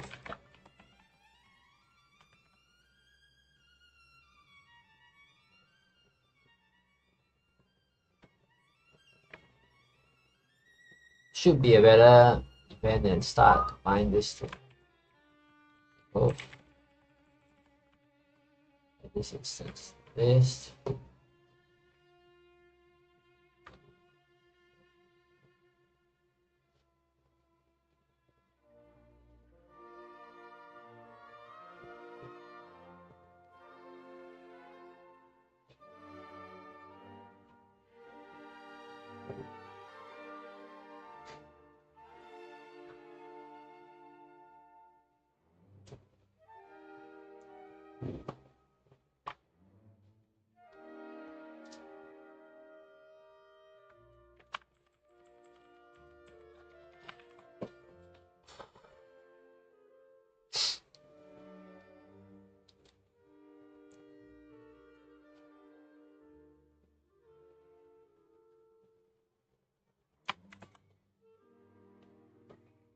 Getting a bit stuck here with how I should handle the joystick.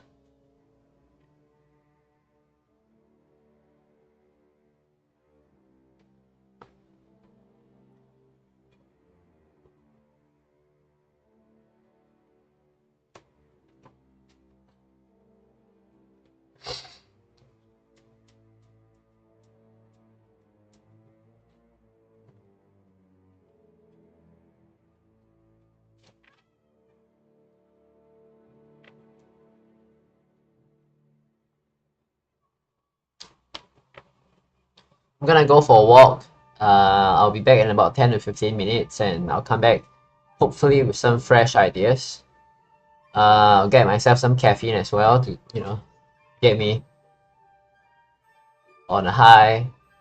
And we will solve this problem and then we will continue on with part 16. Of course, the bugs that the commenter pointed out as well. So, I'll see you in a bit.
microphone's off.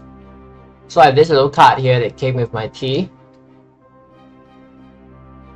And there is a Genshin code inside. So what I'm gonna do here is, for those of you who are gonna pop into the stream later, I will just post the code on chat and then you can redeem the code. Let's not waste the code, yeah?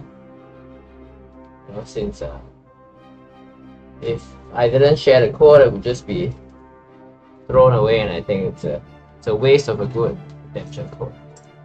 Scratch the card.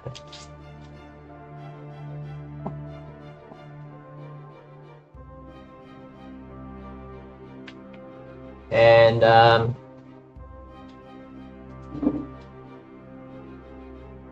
I have no idea what this is for, but I will just post a code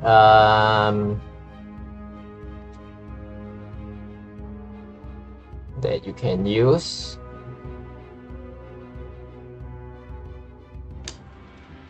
You can redeem writing this on chat.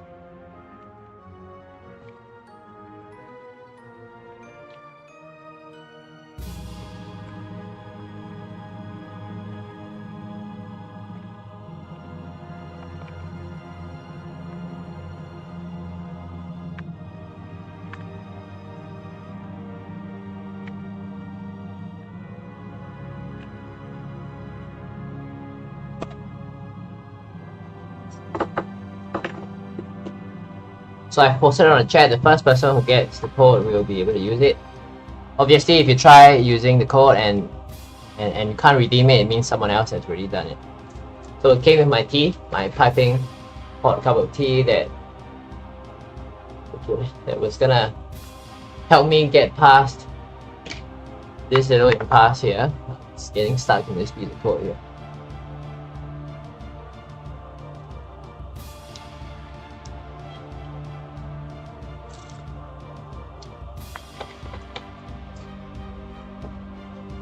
And you know, tea is always great. It wakes me up like nothing else does.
What is going on here?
what is going on here now. Enable.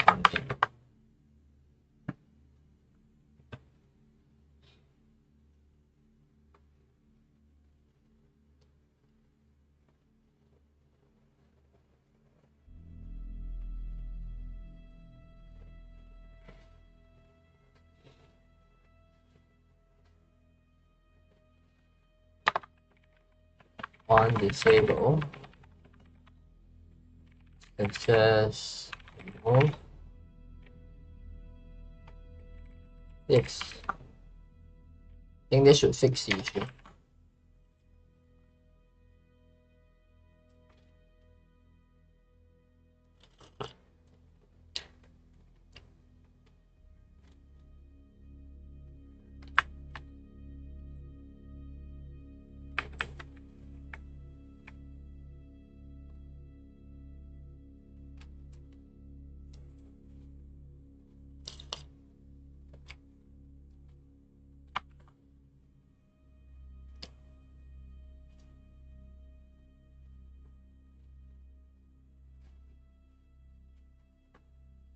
So let's restart this. Now it still says missing reference exception.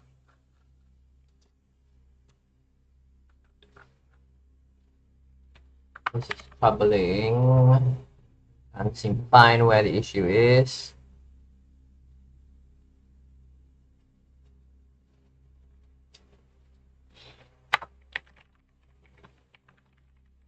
On enable here. Bring on disable here.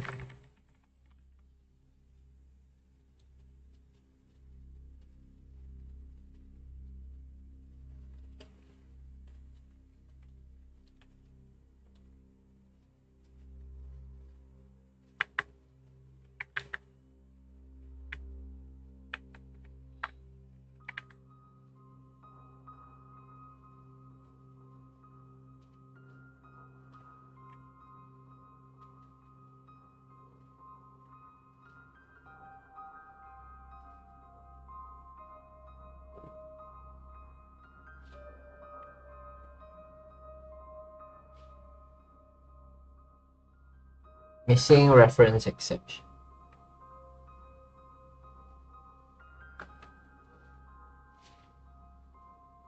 The virtual joystick has been destroyed, but you're still trying to access it.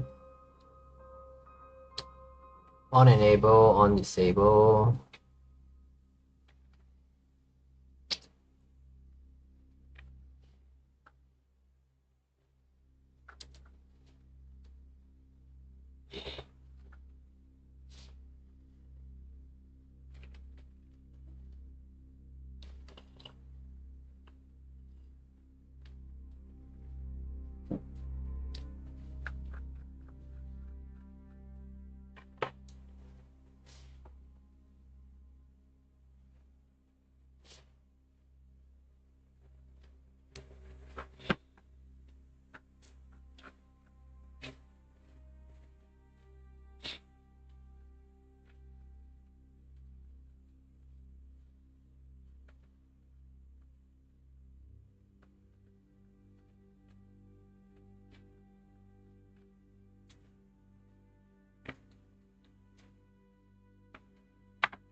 Missing reference exception again.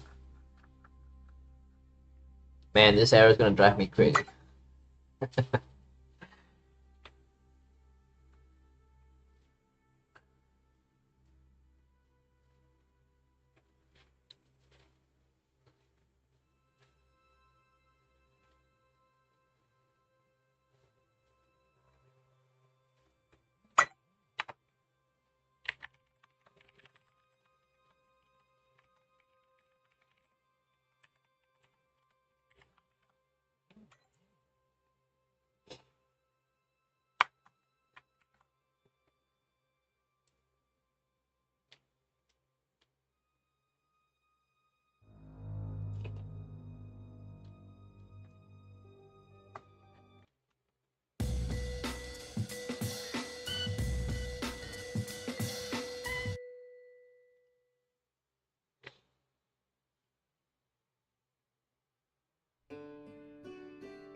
Oh, there we go, it's been fixed. So I found another bug. The bug with the floating text. Oh man, bugs are so annoying.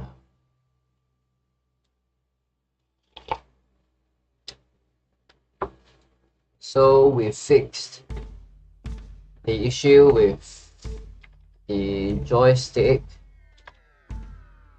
What was the problem? The problem was that so in the code here, basically there is a logic to manage how many copies of the joystick is on the scene at any point in time, and then the management was done wrongly. So then what I did was to just switch up some of the code. Anyway, I'll update the package for the joystick pack so that the issue doesn't persist. Let's update the versioning here as well. The 2nd January 2024. And that probably necessitates me to head over to the blog to update this as well. Buttons appearing.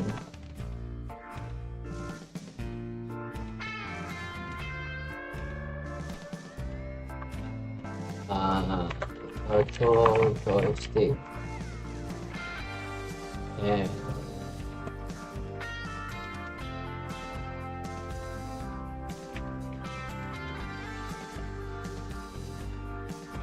And third one would be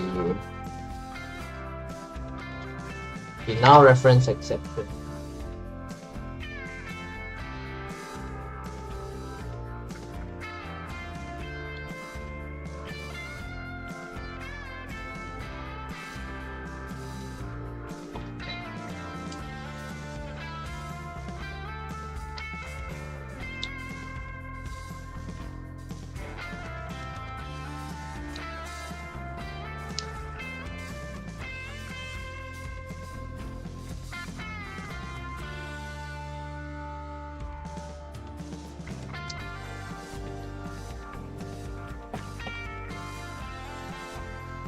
Fix the virtual joystick.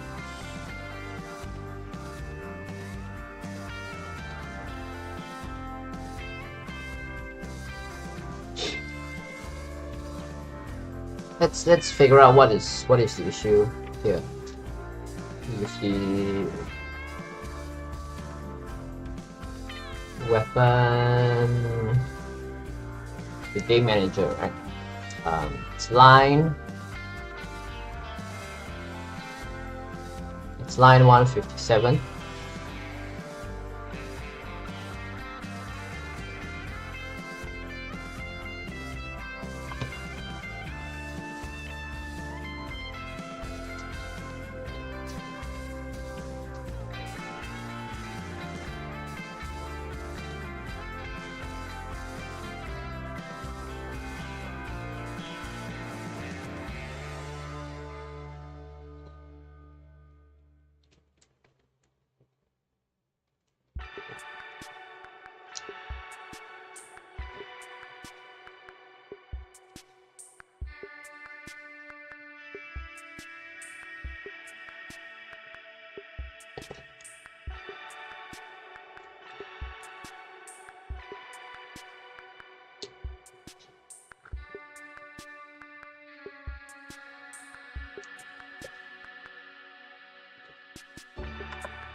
Generate floating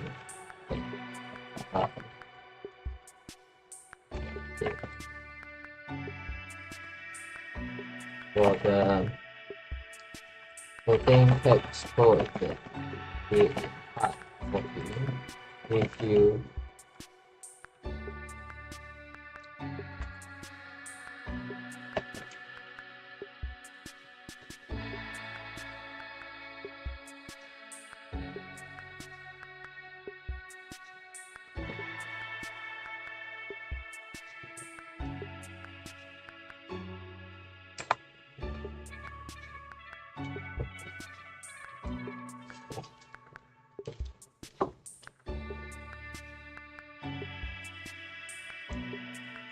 if an enemy died while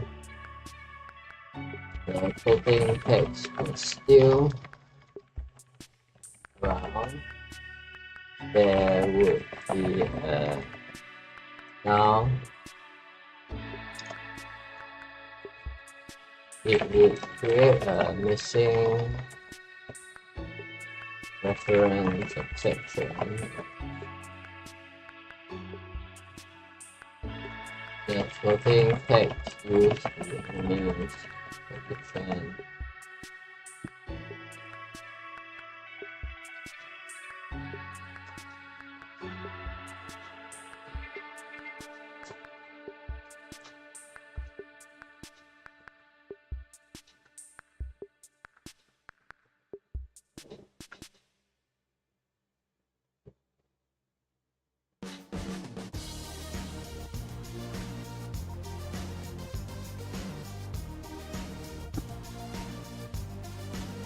The floating text use enemy's position to determine where it should be.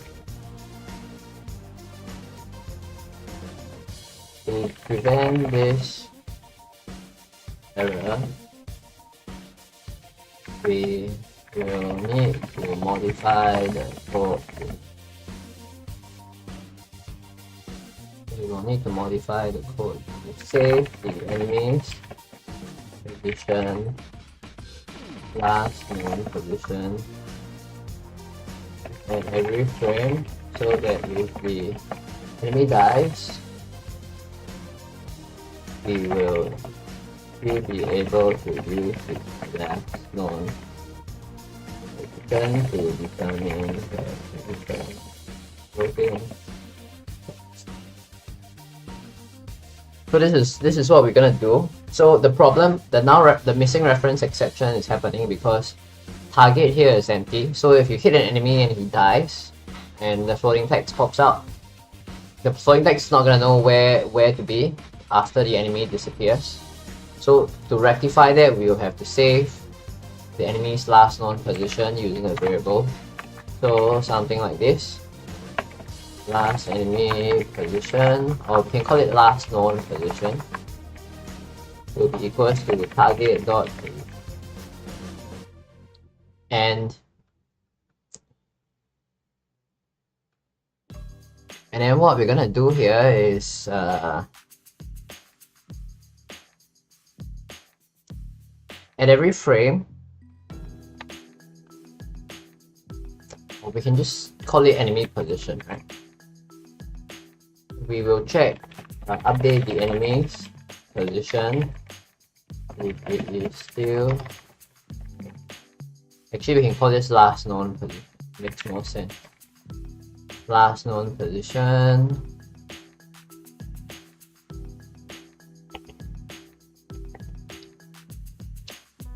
The enemy's position is still around. If target is around, then we will set last known position be equals to target. Otherwise we don't do anything. So then the target's last known position is still the enemy's position. Again, what is causing the error here? The error is with this line here. Specifically, is with the target, because if the enemy dies, the target will become empty. And that is what is causing the null reference exception. So we're just saving the enemy's position every time, every frame. We will update ourselves and save the enemy's updated position. This is so that if the enemy dies, we will still be able to use last known position. So then we just have to update this portion here to use last known position, and this will fix the error with the generate floating text coroutine. And I'm gonna paste this in code here.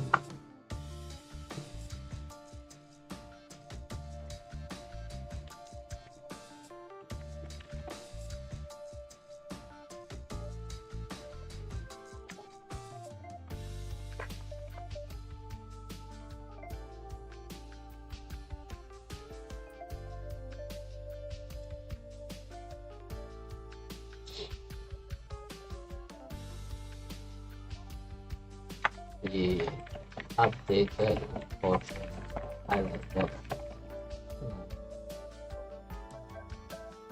Code below. I'll just copy the whole thing. Drop it here.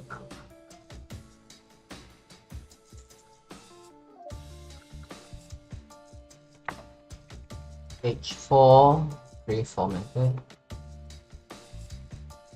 Sharp.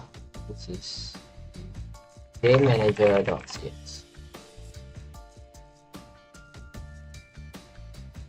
So what has changed here is this is new. Last known position is new variable.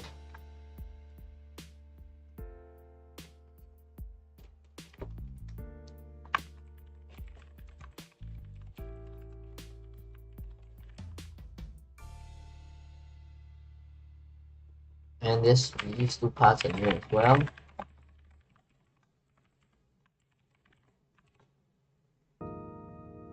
And it's new. Then the old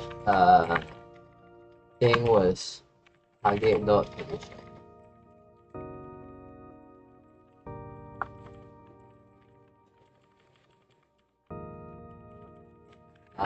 It's red.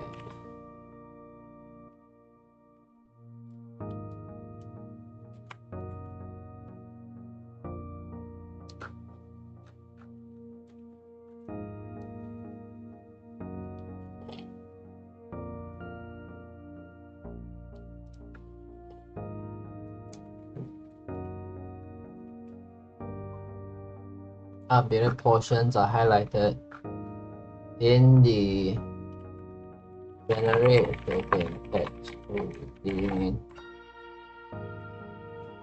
function in the code. So that's one error down. The other error is in the project files for part 15. If you restarted your game after starting, the virtual joystick would cause some errors. If you have this error, please re-download the virtual joystick version 0.40 and above. Fix this issue. So I will have to deploy a fix for this later. And then weapons appear. Okay, let's go back to this, right? This was the one that we were looking through. Weapons reappearing after being fully leveled.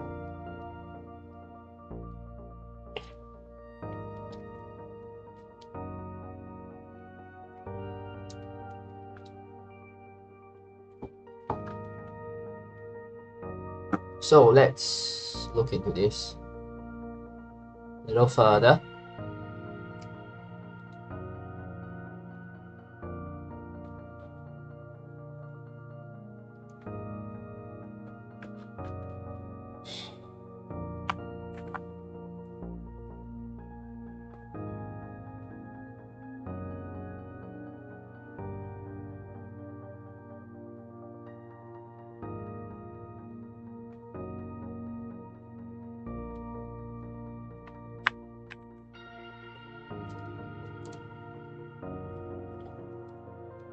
So one thing that we can maybe fix as well is the ability for us to play the game from the game scene.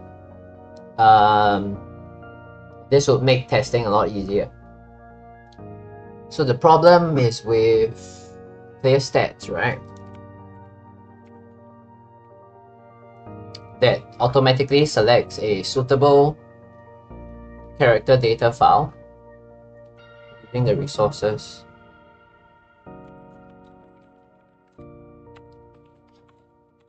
Okay, it's not here. Maybe it's under character selector. Would that be it? Character selector.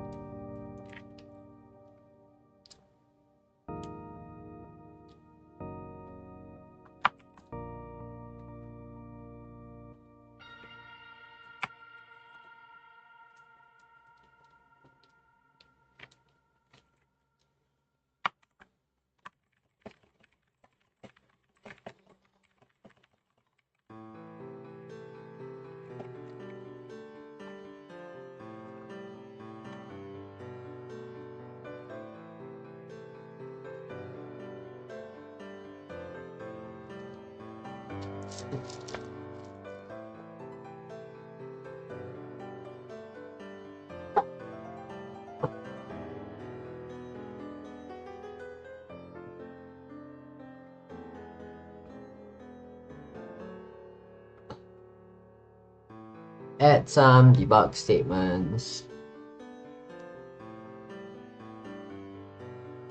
No character data is assigned. Create characters. Then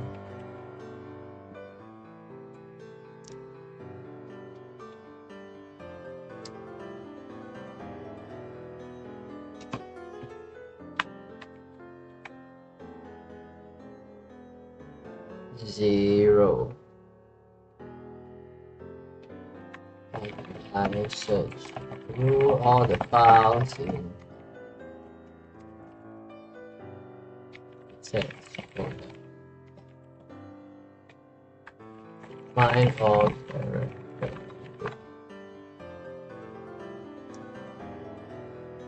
Asset database, get all asset path.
try this piece of code, see whether this works.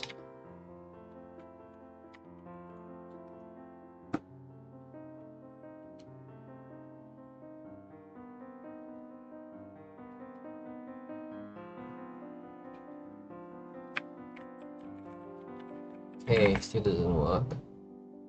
Gotta find out why then. So we are searching through all the asset path.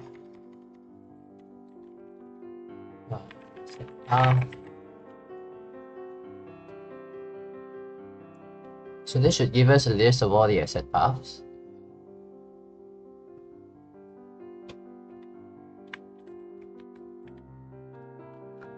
These are all the files in our project. Everything is in the packages folder.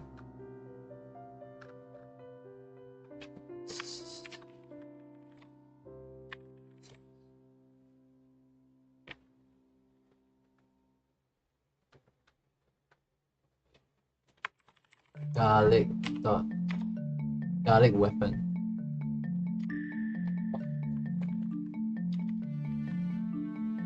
Narrow.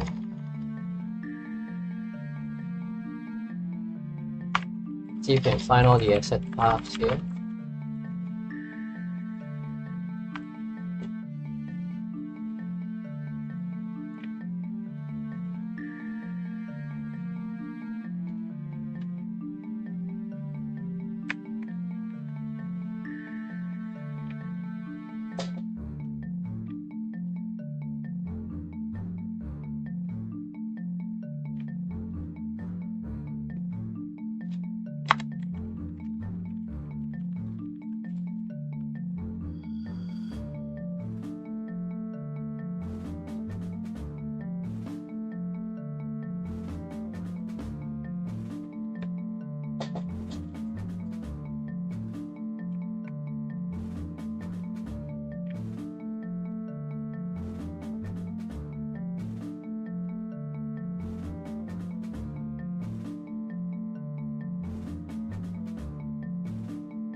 Wait, so this actually finds the character data, but then there is still an error here.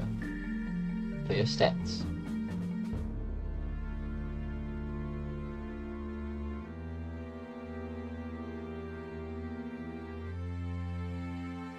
Ah, okay, I think I get the issue now. I'm gonna come back in a minute, right?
I'm back. So the issue was with this instance variable here. So what we're gonna do here is just to add a character selector instance. So this will fix the issue of us having if there is an instance, we destroy it, otherwise we don't.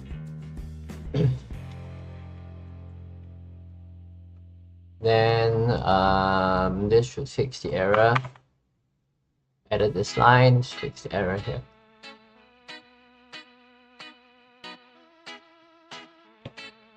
So now we should be able to play the game even without a character selector.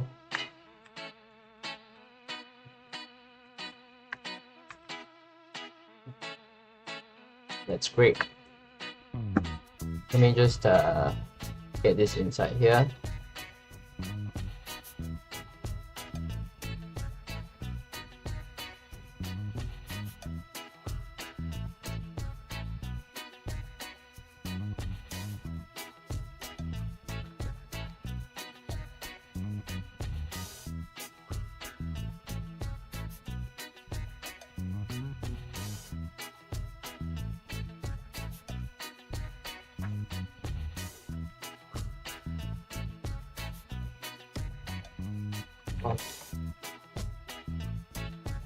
Automatically playing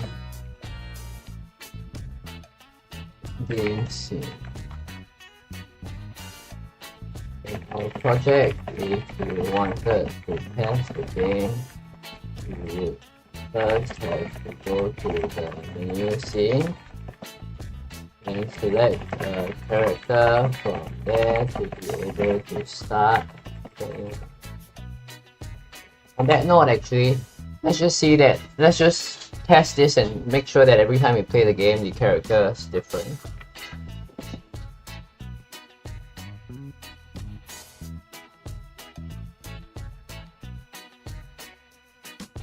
So the character data is inside here. So the first time I run this is gonna get me Gennaro. If I try again, it's Gennaro again. It's always Gennaro.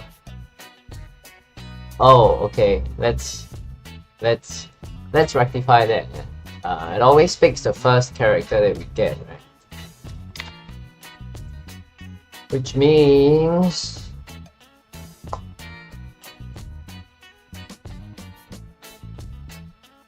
that I need to create an array character data. Character equals new list character data.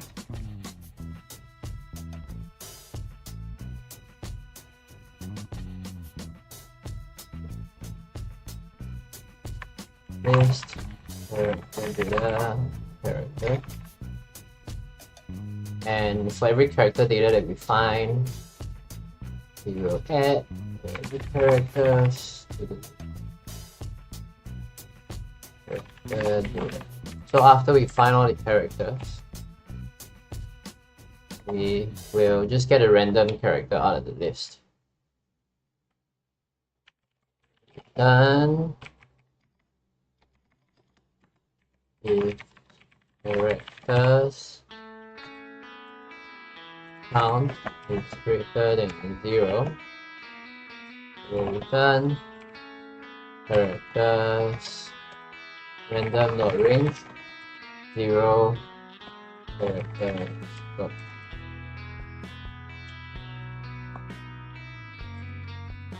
Pick a random character.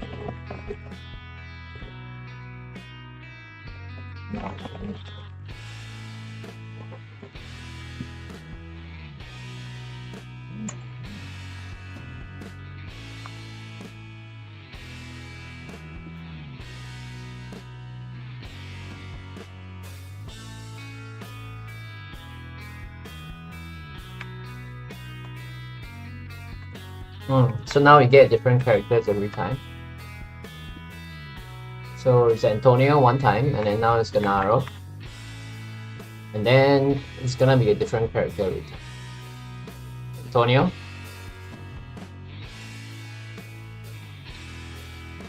Antonio again. Well, I got something to work today. It's fantastic. And now it's Gennaro. It's great.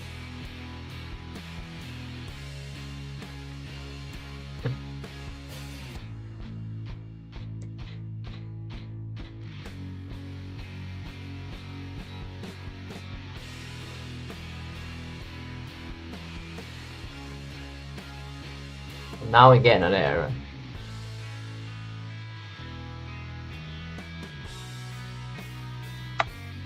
Offset database.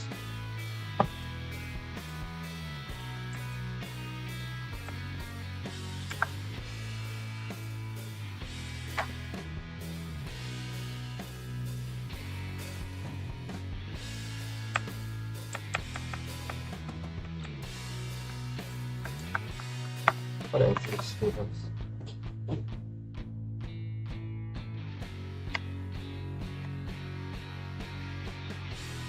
So line 41 is giving us errors now. Game object references, runtime script file. Weapon is abstract. Script class. No. So why is it giving us all of these everything?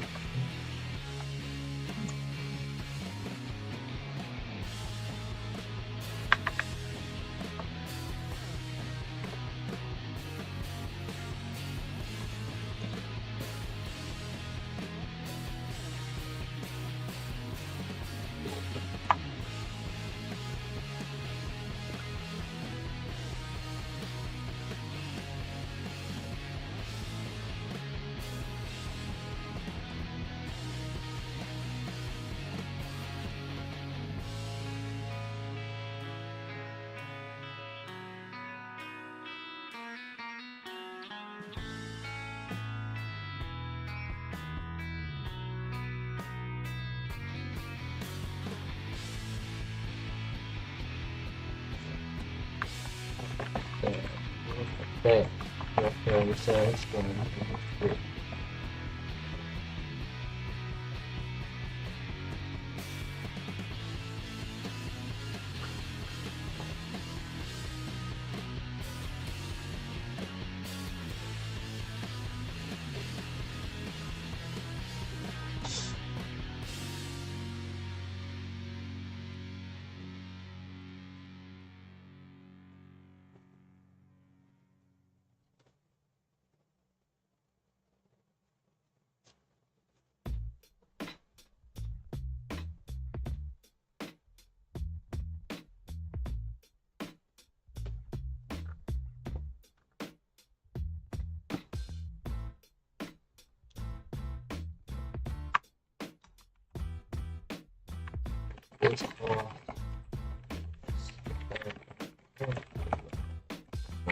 Behavior.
Oh, there we have it. It's because of some leftovers that we have. Should be removed.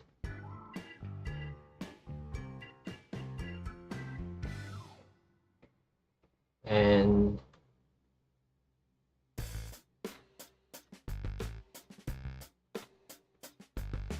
same for the garlic controller. We have a small little problem here.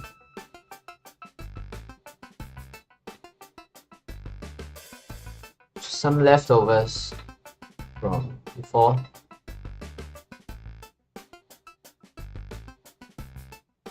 Now we have no more warnings. Fantastic. So let me just update these.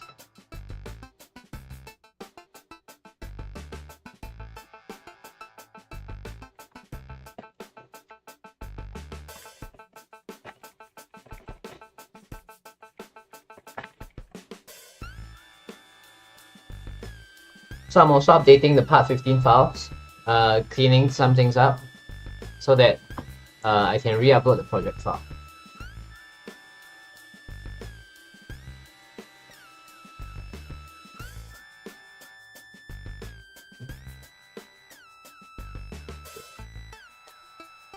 So this is fine.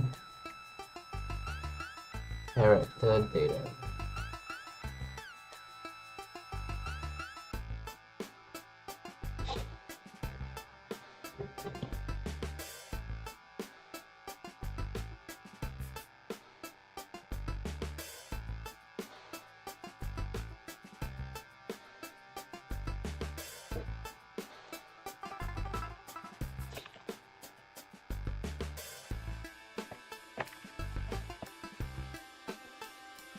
Function in character selector, so very quick character back.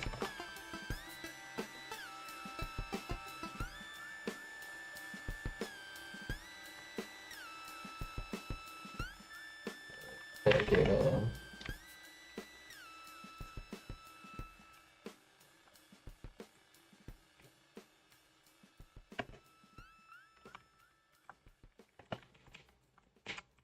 Use when we play again directly. This makes things. This makes testing the game a lot.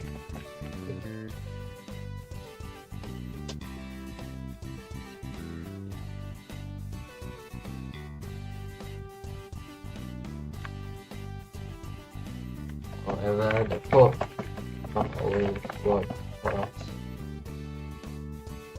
We use the wrong then scan the code. Instead of using sources,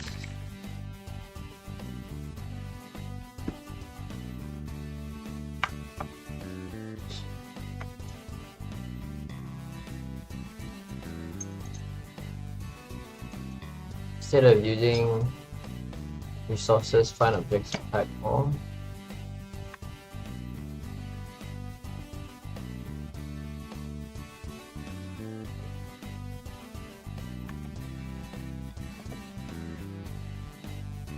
We should be using set database get all concept away from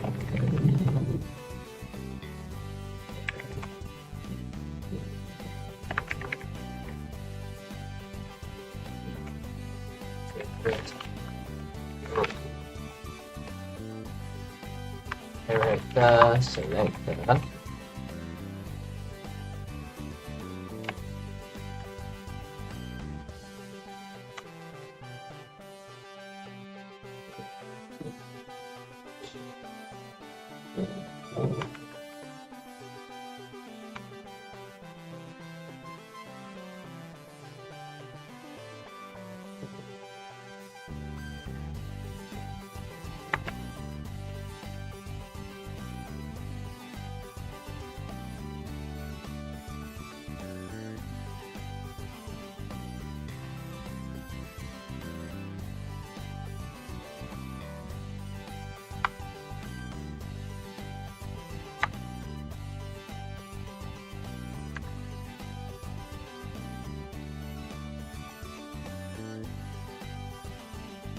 And then let's copy the old code in as well, right?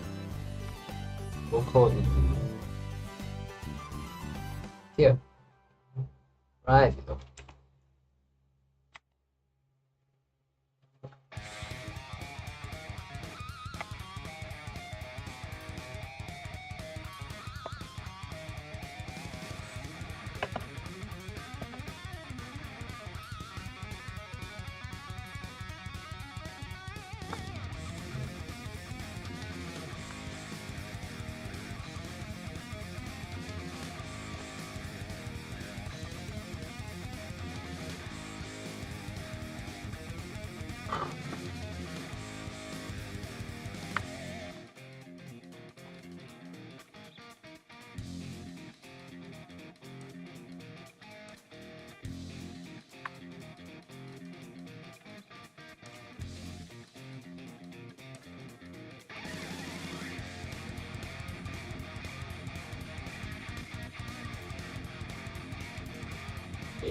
Fixing now reference section.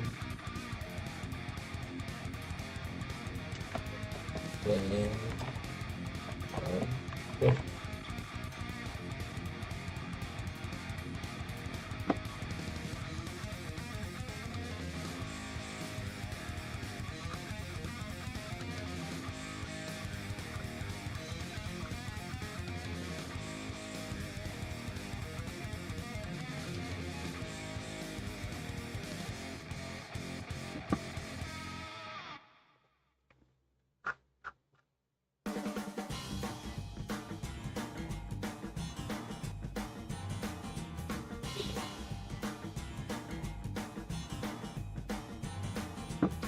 So if we didn't have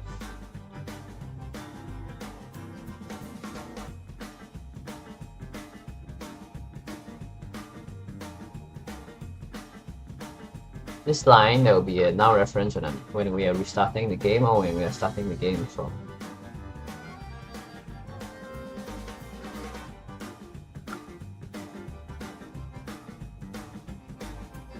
When we are starting the game from the game scene, right? Where is this? Oh, it's player stats. Player stats. And characters. Yeah.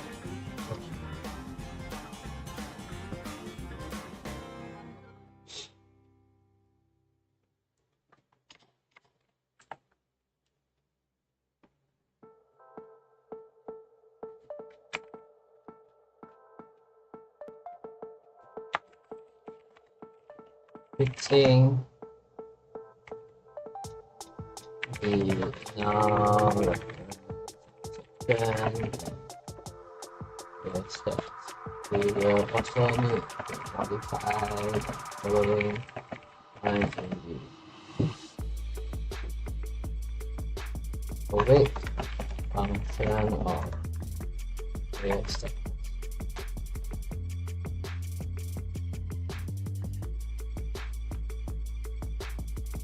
We also need to add the following. check if valid character selector is before trying.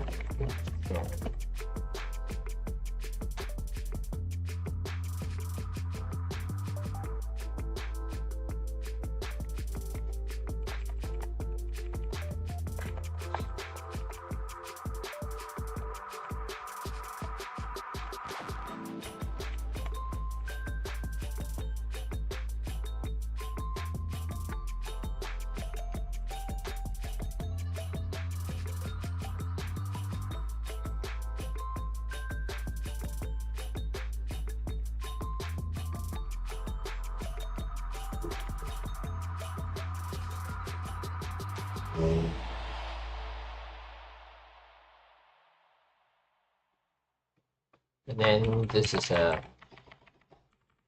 little tab here that we add all characters. So this gives us a tab over here and this little thing over here as well.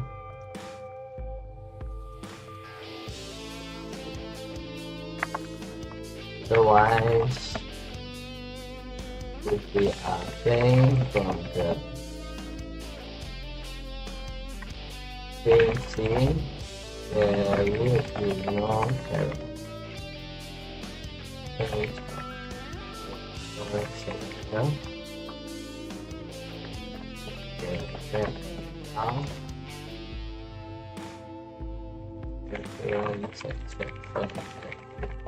Here below is the full location here.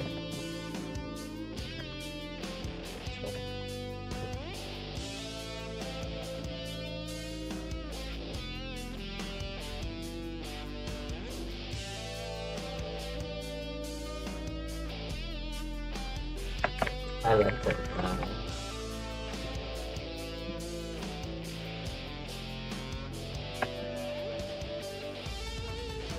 I'll just paste the whole character stats script here. Do that. Just clean up the spacing a little bit.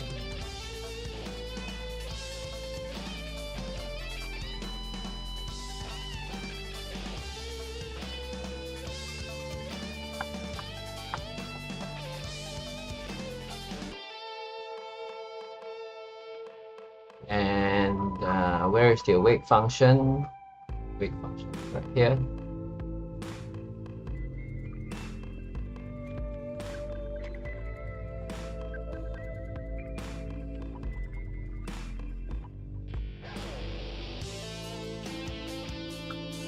So this gives us a highlight here, which is what we want. Okay, so now on to the other errors that we fixed. Who knew there'd be so many bugs of code?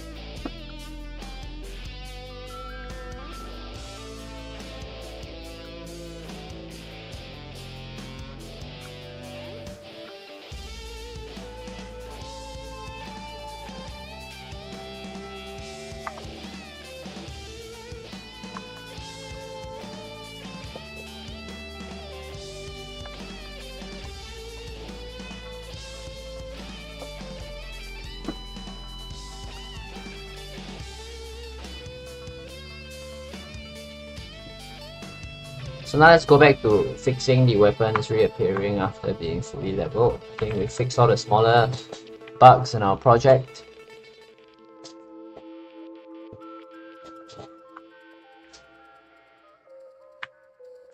So now we can play the game from the game scene. It's fantastic. But the first weapon that we got here is an axe.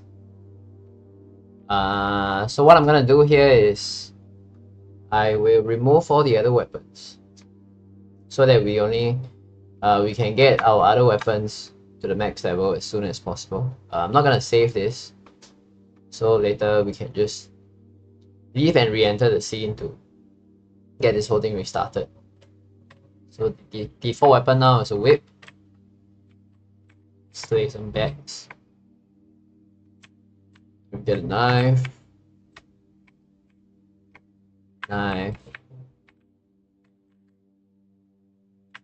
Knife. Now we got a whole bunch of knives. Oh, because our knives are 2 levels, right? So then now we've got to figure out why the weapon is reappearing after getting destroyed. Tricky question. Hi Andy, hi Robert. My 2024 is going... I would say it's going good, except that I keep falling sick this year, I don't know why. Which is pretty terrible. But otherwise, everything is great.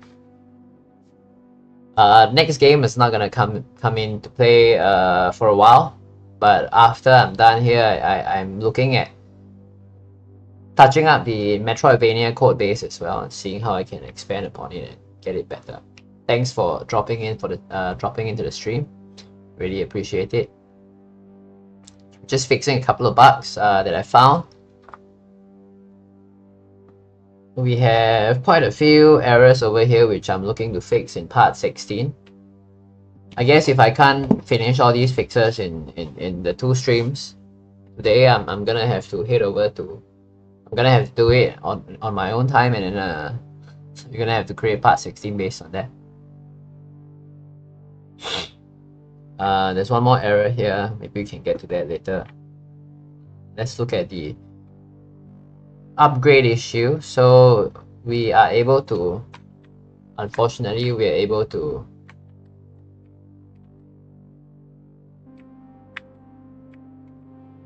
Oh, the X, so hard to aim. We're able to level to get a weapon again. So over here I have a knife, right? And then you'll see that if I get the knife to the maximum level and then I level up again, right, I will be able to get multiple knives. See that? That is the issue that I'm trying to fix. This rec transform issue is still there as well. Rec transform has been destroyed, but you are still trying to access it. It's 161.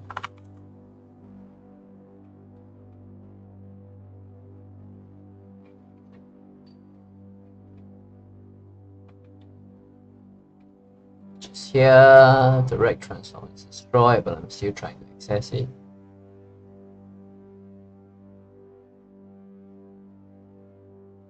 Wait for a frame and update the time.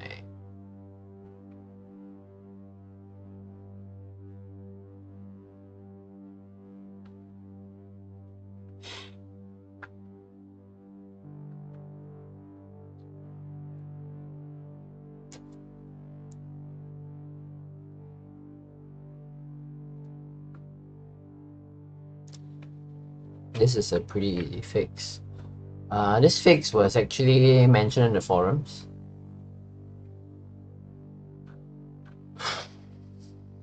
Oh, there's a new question in the forum. By Codemaster, I'll have a look later after the stream. Issue with editor after saving it.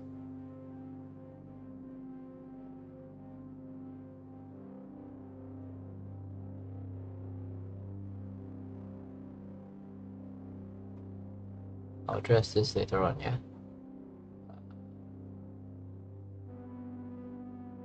There is a part 14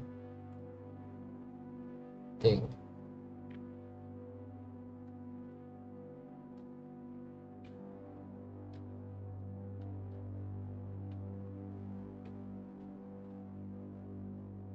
Oh, that's Metroidvania. Sorry, wrong tutorial series. Part 40.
is that in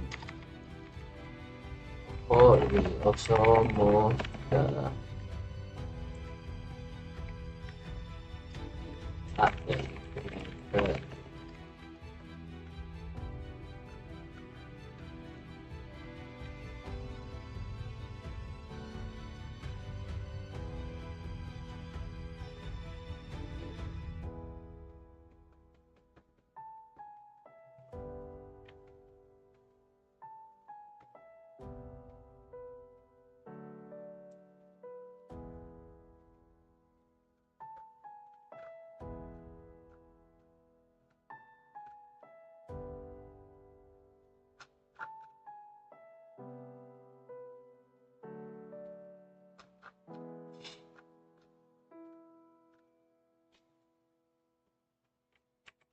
if I'm going to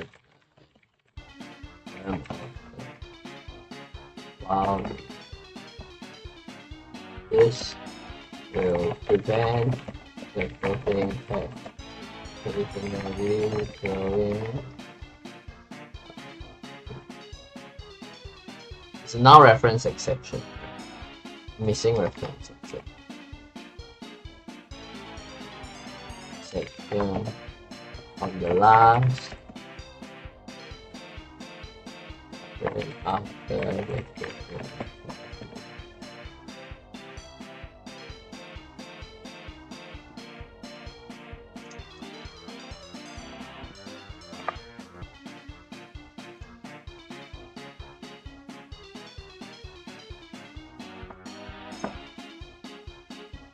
let's actually test this out before we put it in the part. Yeah. So the idea is that we are moving this down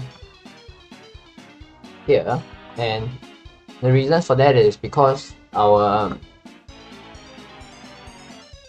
floating text is set to last for duration, number of seconds. But then over here we do a wait. So even when t is less than duration, right, if we do a wait, t might become greater than the duration. So then if t becomes greater than duration, it means that the game object is already destroyed. But then we are still trying to manipulate its position. So if we move it at the bottom, what we are doing is ensuring that this code will never run at a time after duration. Because if we run at a time after duration, then rect will be empty, because rect is attached to text object, and text object is set to be destroyed after the duration. So this means that if the floating text lasts for 4 seconds, 0.4 seconds, we want to ensure that our code never tries to access it after 0.4 seconds, or we will get a missing reference exception. So if we just test this out, I think we should find the we should find something. We should find that the error doesn't occur anymore.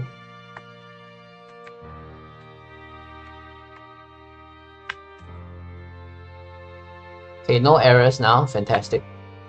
Very happy. We managed to fix so little bugs today. I hope we could have fixed more bugs today. But bug fixing is so time consuming. Surprisingly time consuming. Or maybe it's not so much of a surprise. I'm just rambling now. One more null reference exception. What is going on?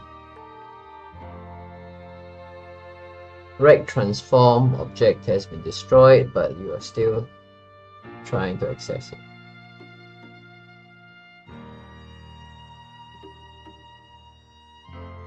So I guess we haven't fixed the issue.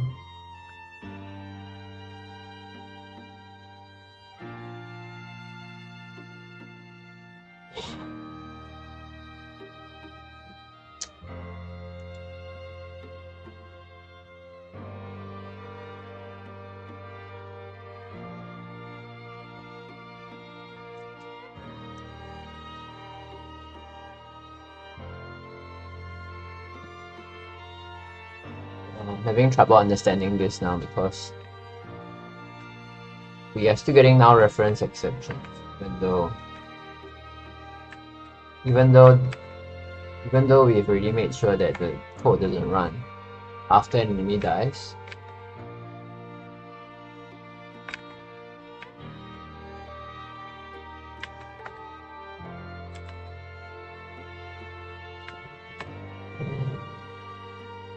we still getting the issue?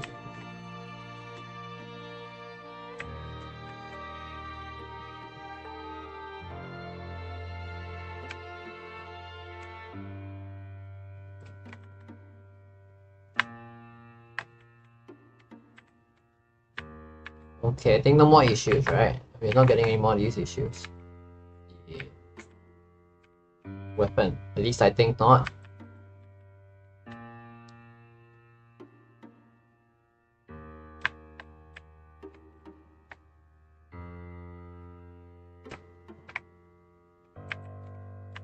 Now we're getting these issues. It's occasional, but we do get that. Rec transform has been destroyed, but you're still trying to access it.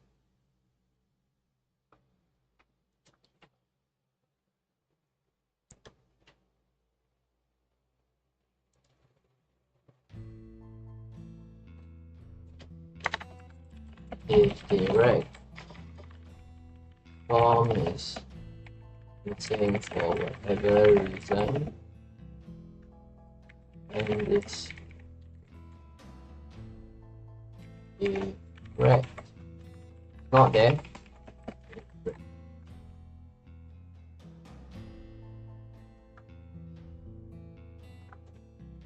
it's a final precaution to edit. Okay. Upload. See if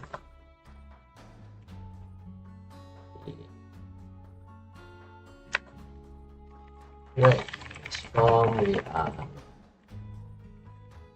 taking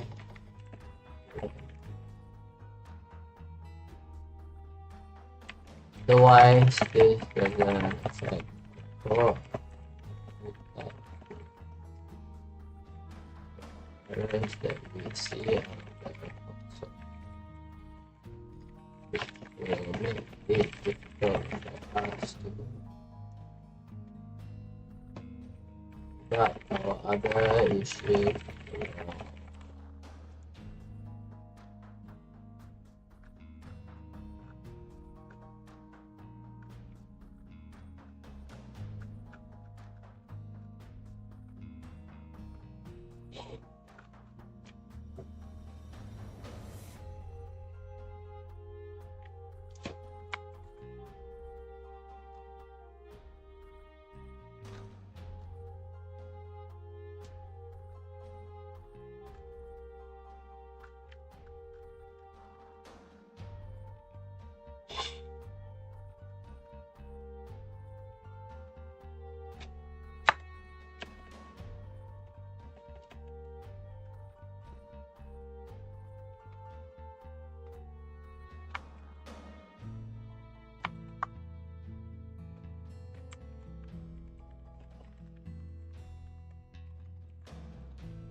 Hey, welcome Long.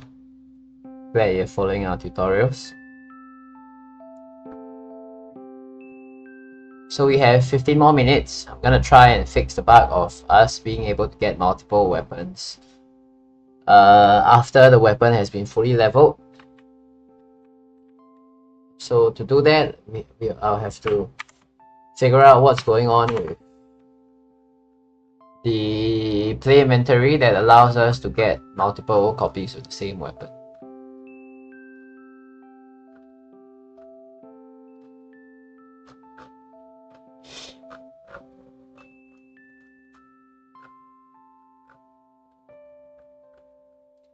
And it seems like if I do a disable upgrade UI here, it should fix the problem.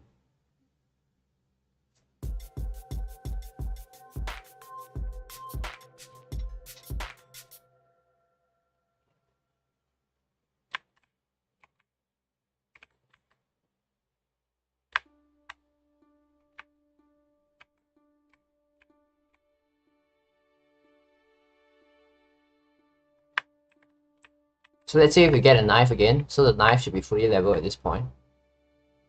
Okay, bug fixed. Look at this smile on my face here. Alright, that was easy. That was an easy bug fix. It's part 15, right? Let's find the inventory.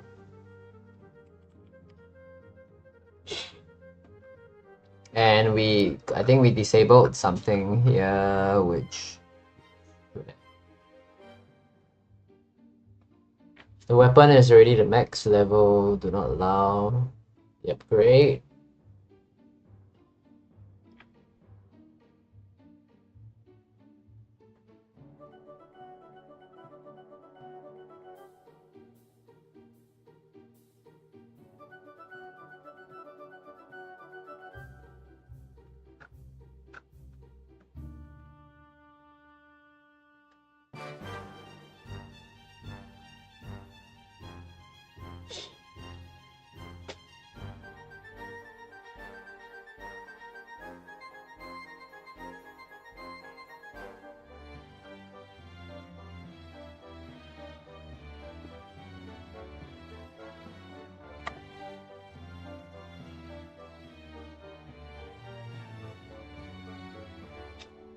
In the system that we have.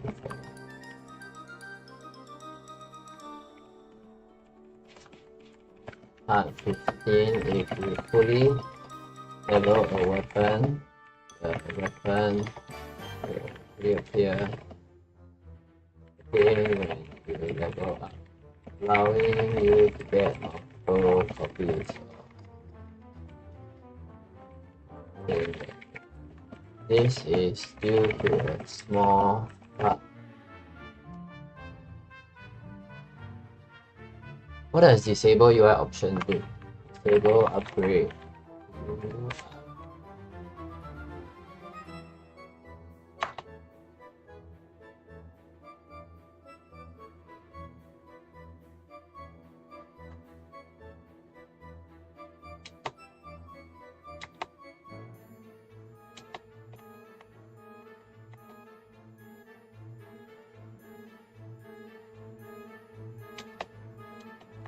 So if we have multiple weapons, does it happen then as well?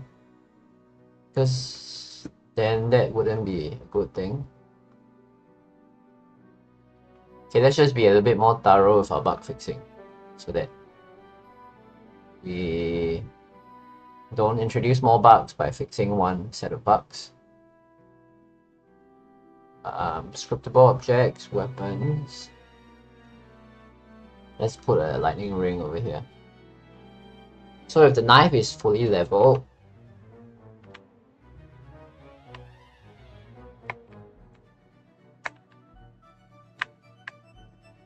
the knife is fully leveled,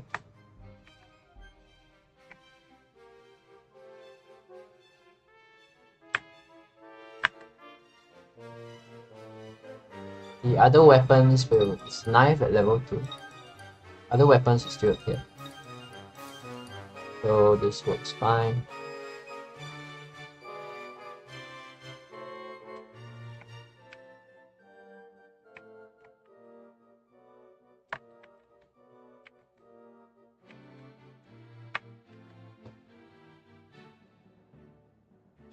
Okay, no, it doesn't work fine.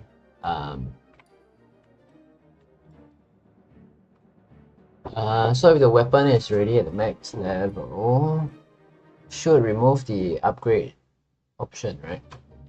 remove, great.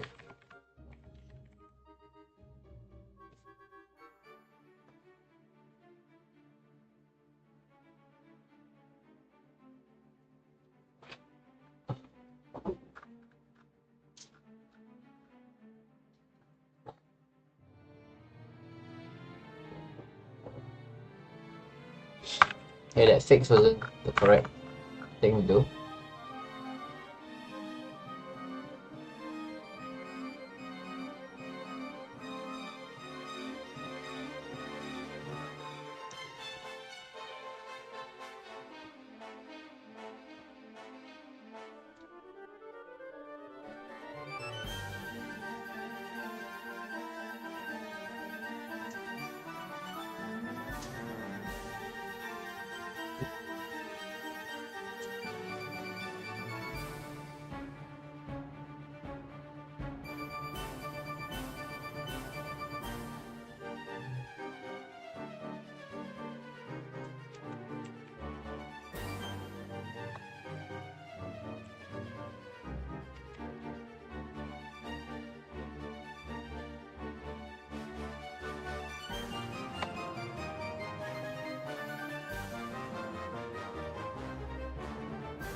Knife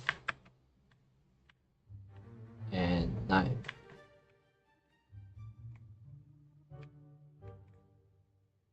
So knife reappears again. And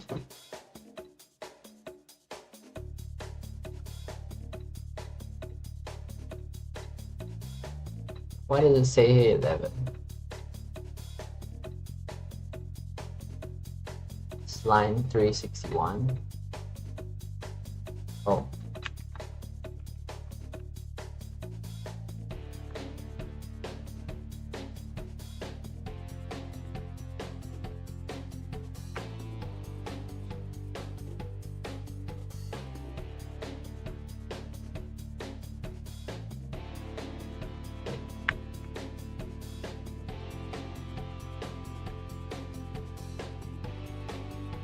Knife, more knife.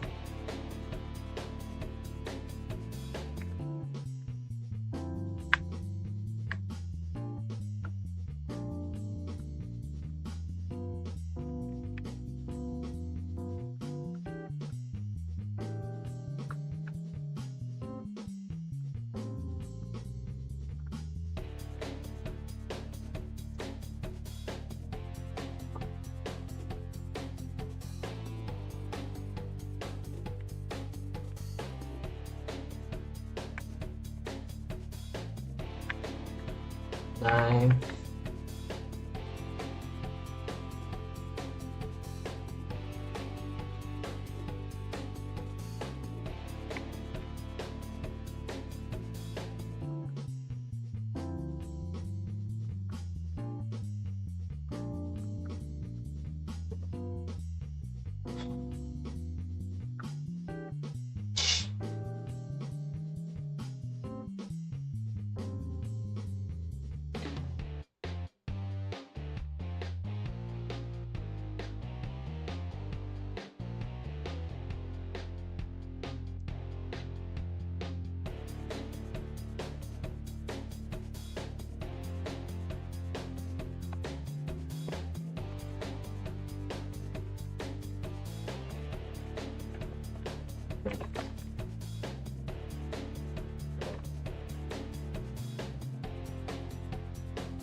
That makes that road. It shouldn't be coming.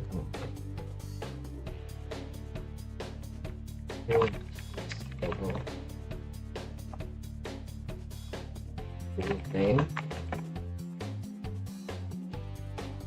Then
oh, okay.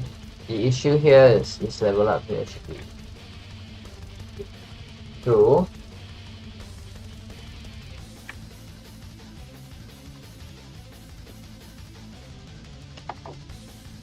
And let's see if this causes any issue.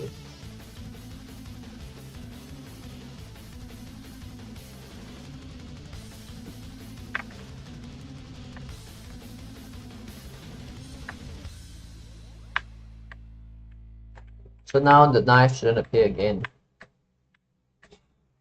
after one copy has been finished. But then what this does is that this just leaves the slot empty for something else, which is what we want actually. So we just gotta apply the same thing to the passives. So this should be is level up, true. And then this should prevent the slot from opening up. Fingers crossed.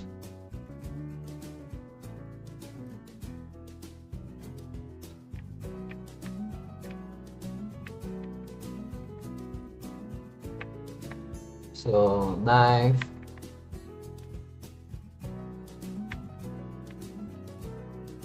knife again.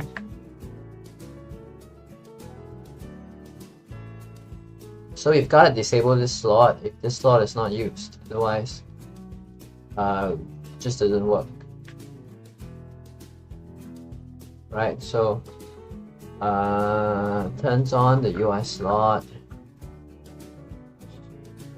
And then we gotta turn off the UI slot if it's not being used.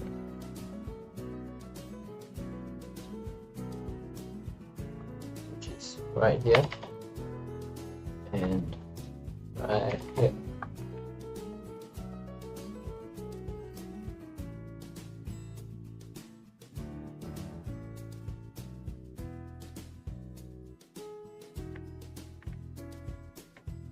You know, I really love the whip weapon. I think it looks really cool.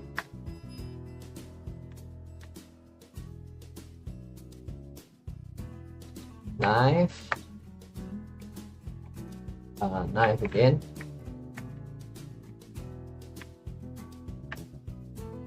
There we go. So now we've got this thing to work properly.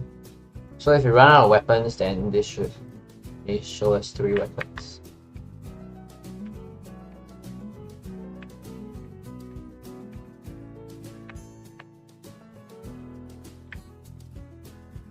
Okay, so we fixed this bug. Let me just update the article. This is due to a small bug. Player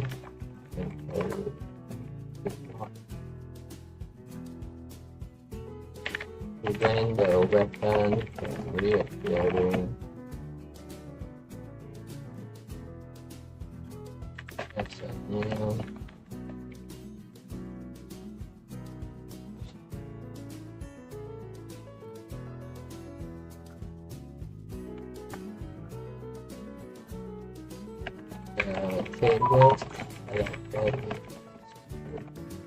Changes below.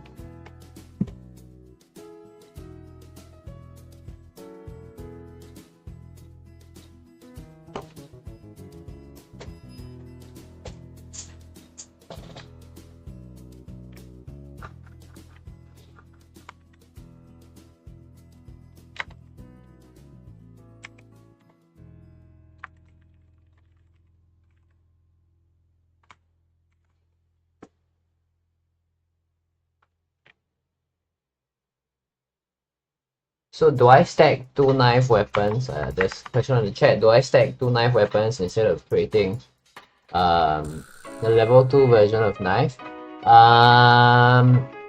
No, I don't stack weapons. So the weapon just gets upgraded. So if you look at part 15's tutorial, right, you will see that whenever a weapon levels up, the stats are increased based on what you write in the weapon data script. Weapon data file. So you don't stack weapons, but then the stacking of weapons is. But then there is a bug here that causes you to be able to get multiple copies of a weapon, which is not intended because once you level up, the weapon is not supposed to show up. Okay. So that is what this. That is what we've been fixing for the past hour. What a silly bug, right? But it happens from time to time. Silly things happen from time to time. I'm way behind schedule now, you know, because I planned to finish this article today, but then we spent so much time bug fixing.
This level up, this should be false.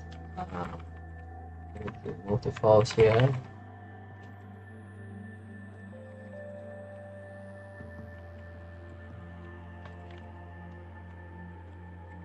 Because this one. True.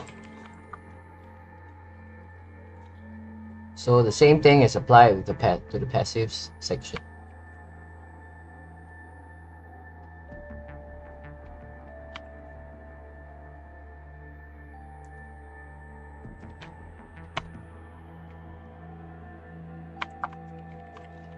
There are 2 parts in below where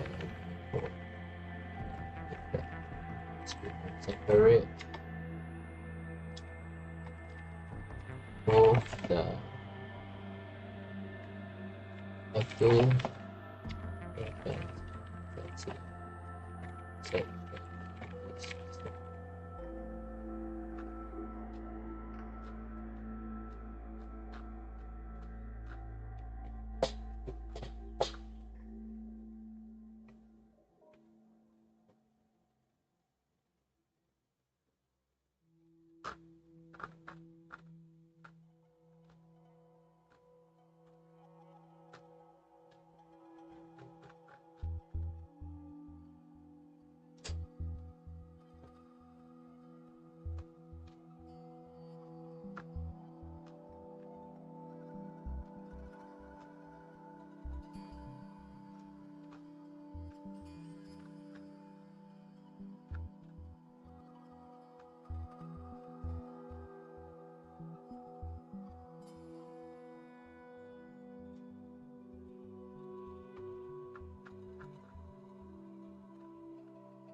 let me save the draft.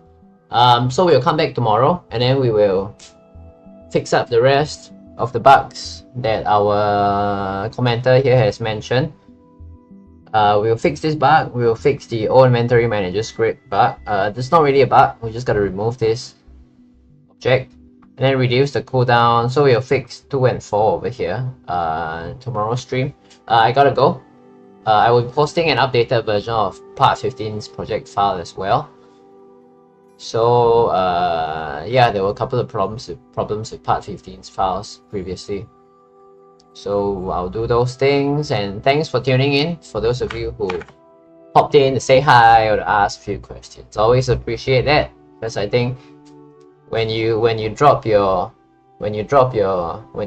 with me in the stream, I think it helps to bump my stream up in YouTube's algorithm. So thanks a lot. Okay, I'll see you guys tomorrow. Next stream is tomorrow.